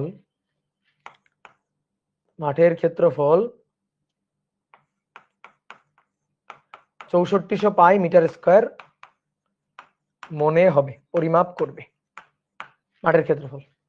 বলো পারা যাবে?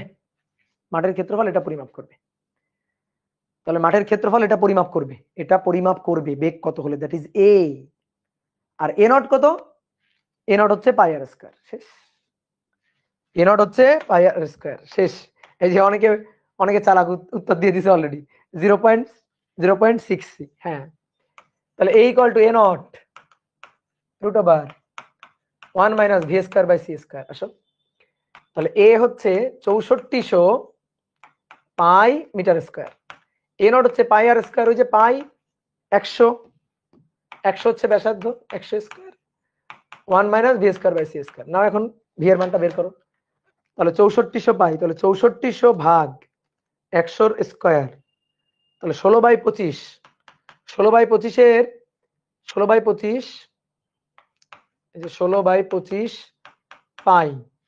আচ্ছা, পাই পাই তো কেটে গেল, পাই পাই কেটে গেল, 6400 বাই 100 স্কয়ার, তাহলে 16/25 আর root over 1 minus V square by C square. তাহলে বর্গ করে দাও, এর বর্গ, এর বর্গ করে দাও।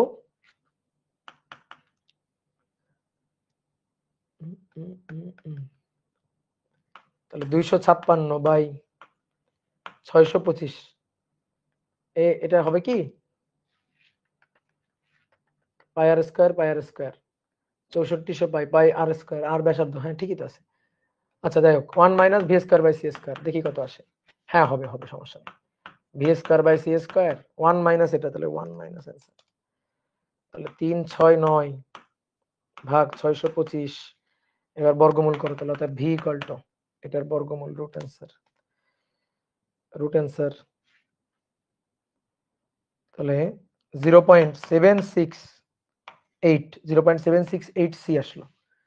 এই 0.768, ও না না 0.6 না, 0.6 না রে পাগল, ঠিক আছে 0.6 না, হ্যাঁ এই 100 স্কয়ার তার 80% তো 6400 না, হবে না, হবে না, 0.6 আন্দাজে বলছো, তাহলে অ্যান্সার হবে এইটা 0.786 সি, ঠিক আছে 0.786 সি।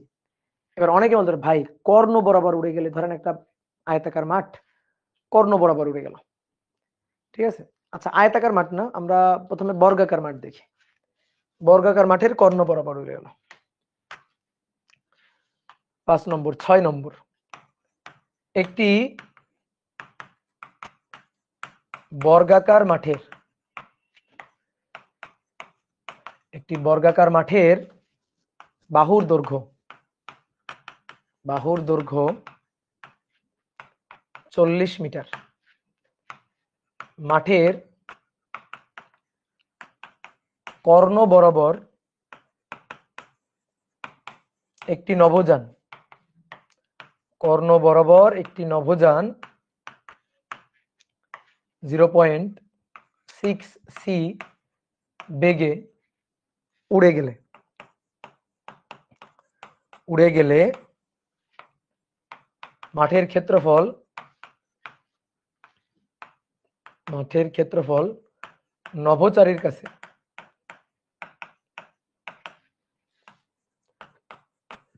নভোচারীর কাছে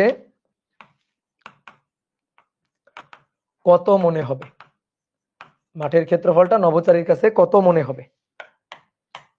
একটা বর্গাকার মাঠ, এই যে বর্গ, বাহুর দৈর্ঘ্য 40 মিটার, 40 মিটার, 40 মিটার, 40 মিটার। এবার কি বলছে, কর্ণ বরাবর উড়ে যাচ্ছে, তাই না, কর্ণ বরাবর, তাহলে নভোযানটা কর্ণ বরাবর উড়ে যাবে এইভাবে,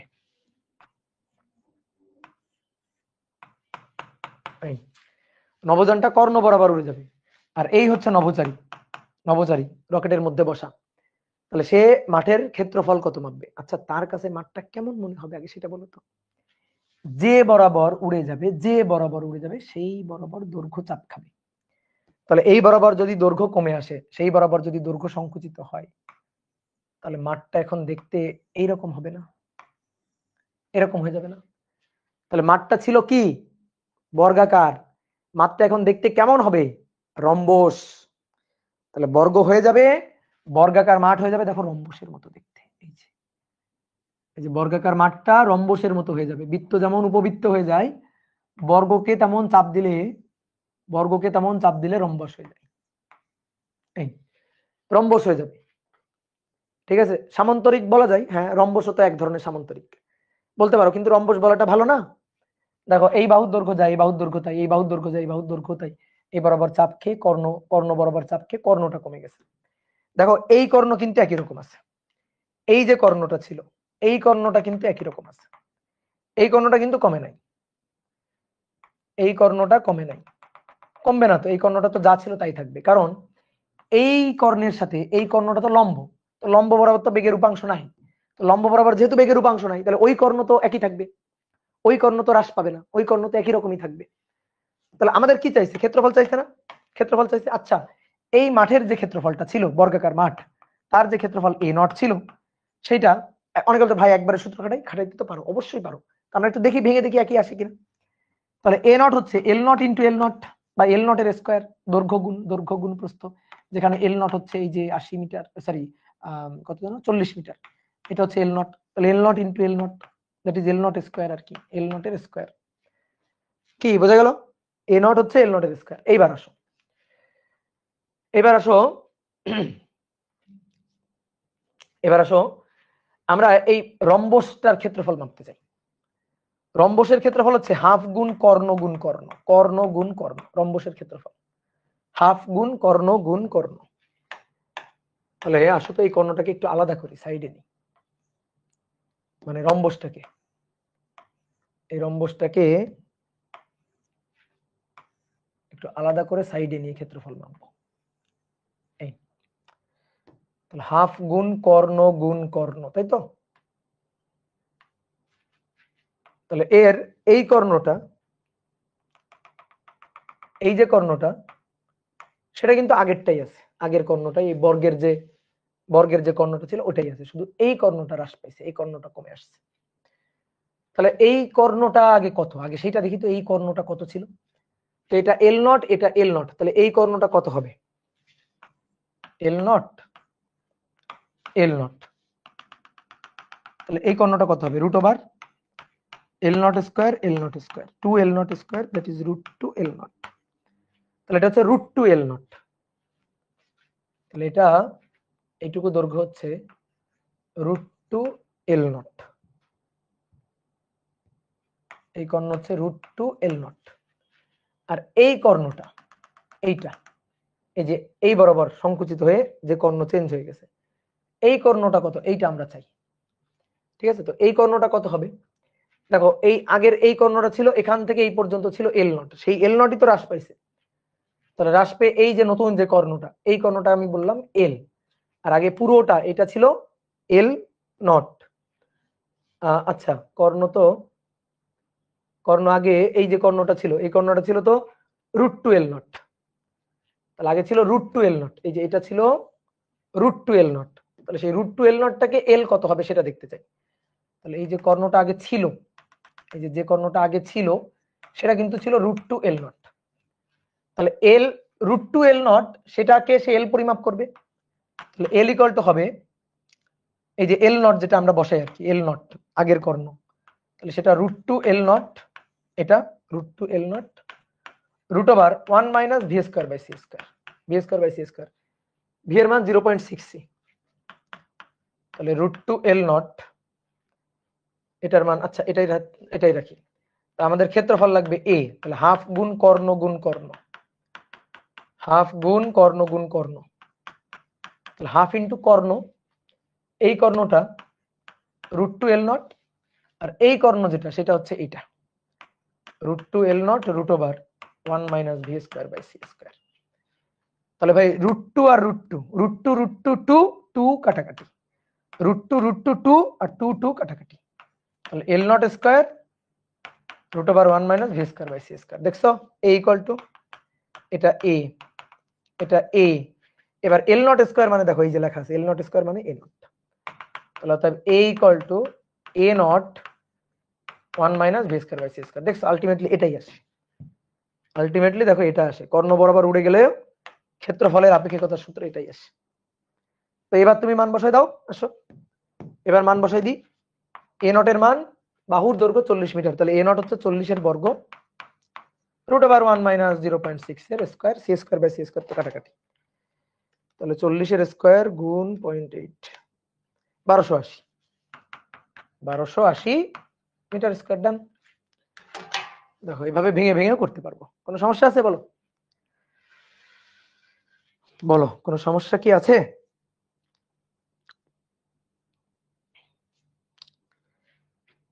তাহলে এই হচ্ছে ঘটনা। তাহলে পারা যাবে কিনা?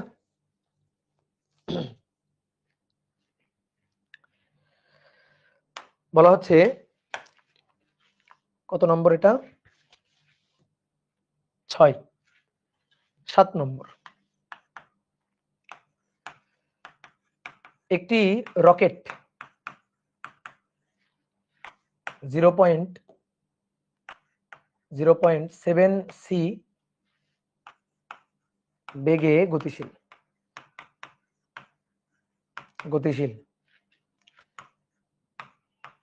রকেটটির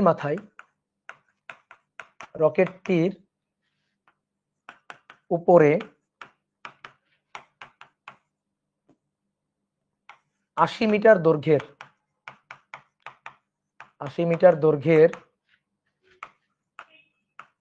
একটি অ্যান্টেনা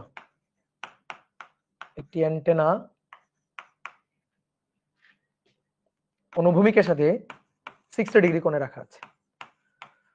অনুভূমিকের সাথে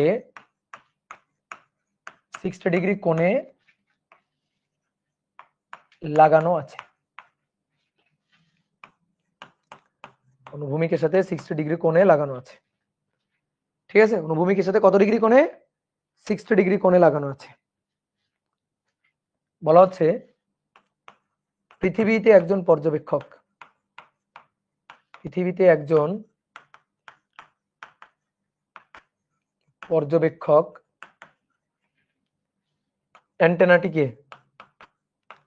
অ্যান্টেনার দৈর্ঘ্য ও অনুভূমিকের সাথে কোণ কত মাপবে? অনুভূমিকের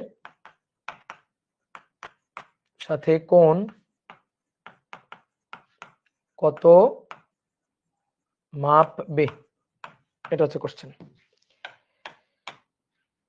দেখো,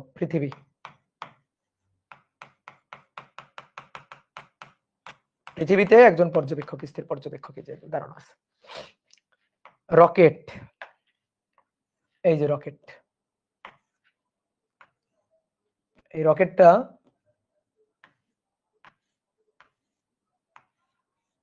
রকেটটা যাচ্ছে কত বেগে?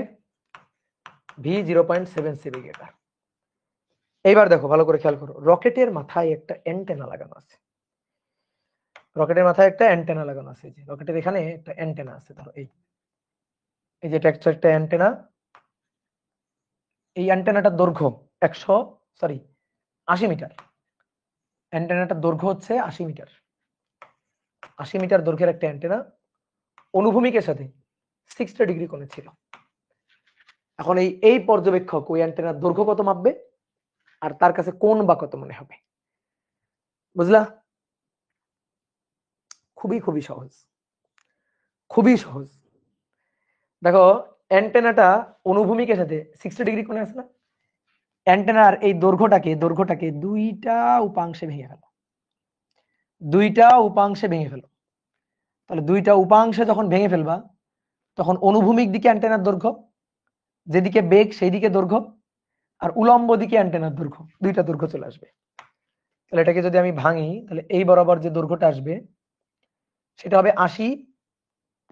এই বরাবর যে দৈর্ঘ্যটা আসবে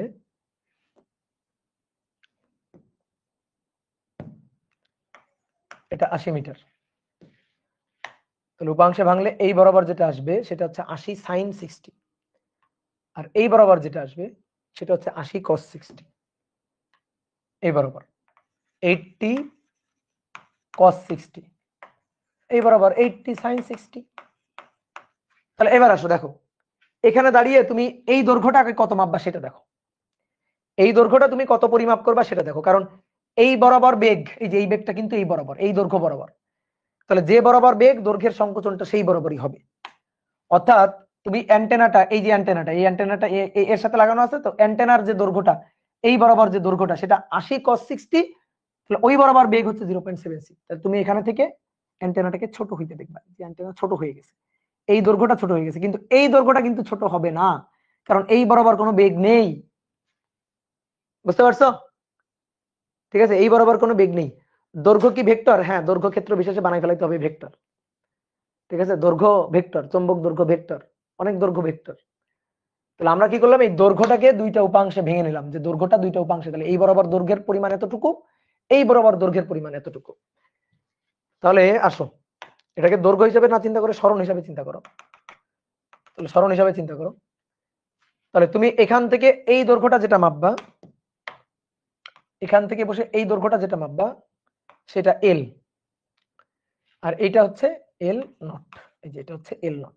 তাহলে তুমি অন্যের কাঠামোটা মাপতেছো, অন্যের কাঠামোটা সেটা হচ্ছে এল, যখন এল নট হচ্ছে এটা, তাহলে এল হবে L naught root over 1 minus V square by C square. ভাই এল নটের মান 80 cos 60 1 মাইনাস 0.7 স্কয়ার, ভাই সি স্কয়ার কাটাকাটি, তাহলে রুট ওভার 1 মাইনাস 0.7 স্কয়ার গুণ 80 গুণ cos 60, তাহলে 4 রুট ওভার 5 মিটার। আর এই দৈর্ঘ্যটা যা আছে তাই থাকবে, ঠিক আছে। এই দৈর্ঘ্যটাকে যদি আমি বলি, এই দৈর্ঘ্যটাকে ধরো বললাম বি, তাহলে বি কি হবে, বি হবে বি নট, বি তো চেঞ্জ হবে না, বি বি নটই থাকবে, কারণ এই বরাবর তো রকেটের বেগ নেই, এই দৈর্ঘ্যের বরাবর তো রকেটের বেগ নেই, এই দৈর্ঘ্য যা ছিল সে তাই মাপবে।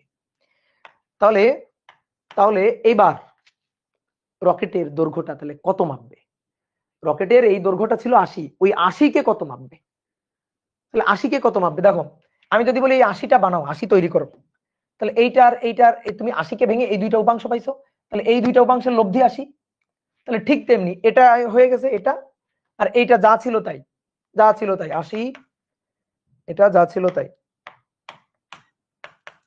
80 sin 60, sin 60 হচ্ছে √3/2, তাহলে 40√3 এত মিটার, এটা যা ছিল তাই। তাহলে এই দুইটা দিয়ে আবার লব্ধি বানাও, তাহলে এর কাছে দৈর্ঘ্য কত মনে হবে, তাহলে দেখো আমি একটু দেখাই, দেখাই, এই দৈর্ঘ্যটা তার কাছে মনে হবে 4 √5, এই দৈর্ঘ্যটা যা ছিল তাই মনে হবে, যা ছিল তাই 40√3 মনে হবে।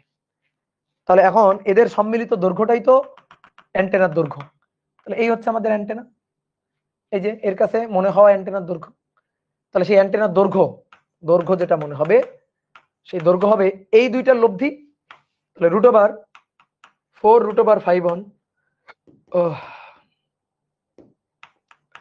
4 √5 তার স্কয়ার আর 40√3 তার স্কয়ার, তাহলে 4 √5 তার স্কয়ার প্লাস 40√3 তার স্কয়ার রুট অ্যান্সার। দেখি কত মনে হয়, 12 √39 মানে 74.93 এত মিটার মনে হবে।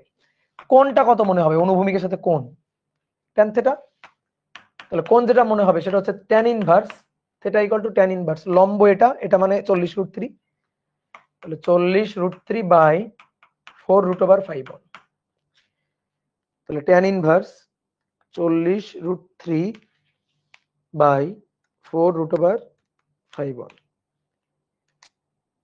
তাহলে 67.593 এত ডিগ্রি, এটা হচ্ছে আমাদের অ্যান্সার। বলো বুঝছো কিনা।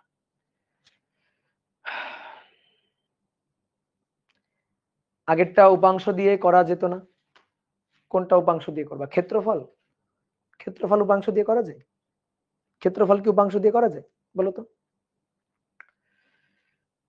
মাঠ থেকে উপরে উঠলে কি হতো দাদা, মাঠ থেকে উপরে ওঠে না, ঠিক আছে, মাঠ বরাবরই যাবে, হয় দৈর্ঘ্য নয়তো প্রস্থ বরাবর যাবে, উপর বরাবর গেলে কোনো চেঞ্জ হবে না, দৈর্ঘ্য প্রস্থের কোনো চেঞ্জ হবে না।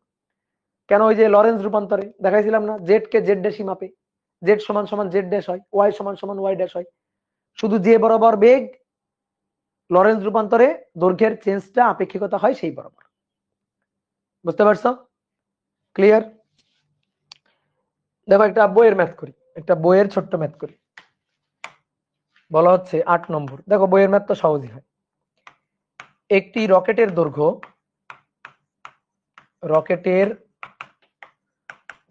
100 মিটার, 100 মিটার,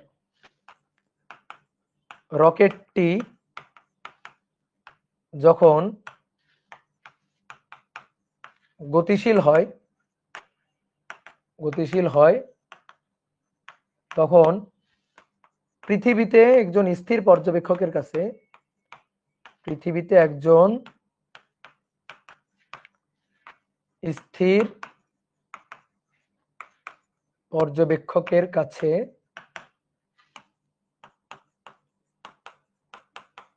দৈর্ঘ্য 99.5 মিটার মনে হয়, 99.5 মিটার মনে হয়, তাহলে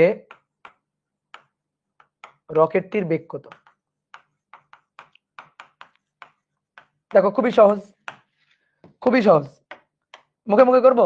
that is L naught, L naught কে এল এটা মনে হয় ভি বের করতে হবে, শেষ।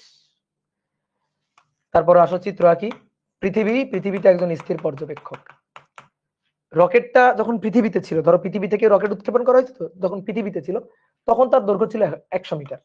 এবার এই যে রকেটটা গতিশীল, মহাকাশে রকেটটা গতিশীল, এই যে রকেটের দৈর্ঘ্য, এই দৈর্ঘ্য পৃথিবীতে যখন ছিল তখন 100 মিটার, ঠিক আছে, 100 মিটার ছিল, 100 মিটার স্থির অবস্থায় ছিল। এবার ও তো গতিশীল, একটা ভি বেগ নিয়ে গতিশীল, তাহলে এ এখন পৃথিবীতে বসে ওই রকেটের দৈর্ঘ্য মাপবে। তো দৈর্ঘ্য এল কত মাপবে? এল দেওয়া আছে, এল মাপবে হচ্ছে মানে এর কাছে এবার মনে হচ্ছে দৈর্ঘ্য সংকুচিত হয়ে গেছে, তো সংকুচিত হয়ে কত হয়েছে? 99.5 মিটার। তাহলে যেখানে এল নট ছিল 100 মিটার, রকেট, এটা rocket, L naught 100 metre, rocket গতিশীল, তাহলে এইবার আমি দেখতেছি 99.5 মিটার। তাহলে এল নট 100 মিটারকে আমি মাপতেছি 99.5 মিটার, দ্যাট ইজ এল। তাহলে ভি বের করতে হবে। তাহলে L equal to L naught root over 1 minus V square by C square. তাহলে এল নট এর মান 100, এল এর মান 99.5, 1 minus V square by C square. আসলে এখান থেকে বের করি 99.5 ভাগ 100, যা হবে তার বর্গ, যা হবে 199,200 তার বর্গ, 1 minus V square by C square. তাহলে অর্থাৎ V equal to V square C square 1 minus অ্যান্সারের বর্গ, 1 মাইনাস অ্যান্সারের বর্গ, এটার রুট অ্যান্সার। তাহলে 0.0998 সি। তাহলে ভি ইকুয়াল টু 0.0998 সি, এটা হচ্ছে অ্যান্সার। বুঝতে পেরেছো?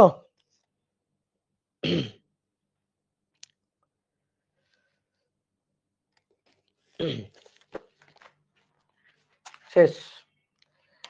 8 নম্বর 9। দেখো এবার বইয়ের ম্যাথ গুলা করাচ্ছি তোমারে, আমি কঠিন কঠিন ম্যাথ করা দিছি, এবার কিছু বইয়ের ম্যাথ করাচ্ছি। একটি মহাশূন্য যান, একটি মহাশূন্য যান কত বেগে ভ্রমণ করলে মহাশূন্যে একদিন অতিবাহিত হলে পৃথিবীতে 2 দিন অতিবাহিত হবে। মহাশূন্যে একদিন অতিবাহিত হলে পৃথিবীতে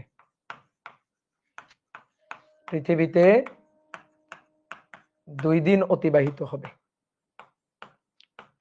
পৃথিবীতে 2 দিন অতিবাহিত হবে। এটা কুয়েটে আসা 5-6 সালে, রুয়েটে আসা 12-13 সালে। আমি তোমাকে সময়ের আপেক্ষিকতার ম্যাথ যেটা শিখাইছিলাম, সময়ের আপেক্ষিকতা একটা জিনিস বলছিলাম, শর্টকাট একটা টেকনিক বলছিলাম। ভাবনা চিন্তা করতে চাইতেছো না, সময় কম, ঘন্টা দিয়ে দিল, তাড়াতাড়ি ম্যাথ করে আসতে হবে, উত্তরটা বসাই দিয়ে চলে আসতে হবে। কত বেগে ভ্রমণ করলে, ভি চাইছে, মহাশূন্যে একদিন অতিবাহিত হলে পৃথিবীতে 2 দিন, পৃথিবীর সময় টি, মহাকাশের সময় টি নট, করে দিয়ে চলে আসো। পৃথিবীর সময় টি, মহাকাশের সময় টি নট, করে দিয়ে চলে আসো। আর যদি মনে করো বুঝতে টুঝতে চাও, আচ্ছা ঠিক আছে, বোঝো, সমস্যা নেই। এটা হচ্ছে পৃথিবী। তাহলে মহাকাশে, এই যে মহাকাশ, তাহলে বলো গতিশীল অবস্থায় থাকলে সময়টা, কাল দীর্ঘায়ন হবে। কাল দীর্ঘায়ন মানে, কাল যদি দীর্ঘায়ন বলি, কাল দীর্ঘায়নের ব্যাপারটা কি? কাল দীর্ঘায়নের ব্যাপারটা হচ্ছে মহাকাশে বসে, এখানে বসে তার ঘড়ি স্লো চলবে, স্লো, ঠিক আছে, ঘড়িটা স্লো চলবে। তাহলে পৃথিবীতে অতিবাহিত হয়ে গেছে 2 দিন, ওর ঘড়ি স্লো। মনে করো পৃথিবীতে এক ভাই আছে, মহাকাশে এক ভাই আছে, পৃথিবীতে ও জন্মদিন উদযাপন করে ফেলছে, ঠিক আছে, কিন্তু ওর এখনো জন্মদিন হয় নাই। পৃথিবীতে 2 দিন হয়ে গেছে, ওর এখনো 2 দিন হয় নাই, ওর হয়েছে মাত্র 1 দিন। তো ওর ঘড়ি স্লো, ওর ঘড়ি অনেক স্লো চলতেছে। তাহলে পৃথিবীর এই যে সময়টা, সেই সময়টা আমরা পৃথিবীবাসী আমরা যারা আছি তারা আমরা পরিমাপ করছি 2 দিন। তখন ওই মহাকাশ যানের মধ্যে যে আছে সে ওর বয়স নিজে পরিমাপ করছে মহাকাশের মধ্যে থেকে, দ্যাট ইজ টি নট একদিন। ঠিক আছে, তাহলে এই যে বেগটা, এই বেগটা ভিটা আমরা বের করতে চাই, বেগ ভিটা আমরা বের করতে চাই। ওকে, তাহলে টি ইকুয়াল টু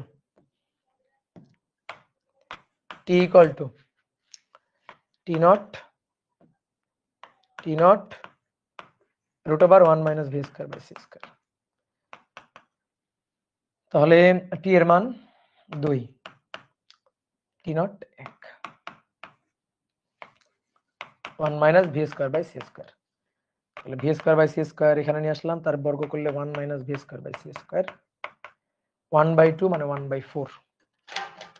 তাহলে 1 মাইনাস 4 ইনভার্স, তাহলে 3/4। তাহলে ভি ইকুয়াল টু √3/2c আসছে, √3/2c, হ্যাঁ, বা 0.8 হবে, হ্যাঁ 0.866c, সেটাও বললে হবে। গুড। তাহলে তোমরা বই থেকে একটু ম্যাথ গুলা করবা, বুঝলা? বইয়ের সব ম্যাথ ইজি, বইয়ের কোনো ম্যাথ কঠিন না, বইয়ের দেখবা সব ম্যাথ ইজি। তাহলে আজকে এই পর্যন্ত থাকুক।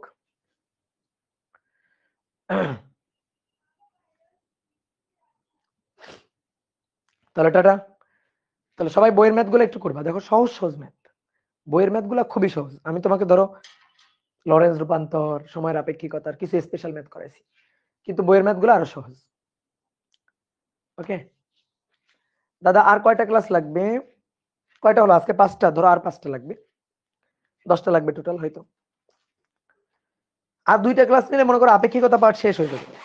তারপরে আমরা হচ্ছে পড়বো, তারপরে হচ্ছে আমরা কি পড়বো জানো, এই অধ্যায়ে যে বাকি ছোট ছোট জিনিস যেগুলো আছে সেগুলো পড়বো।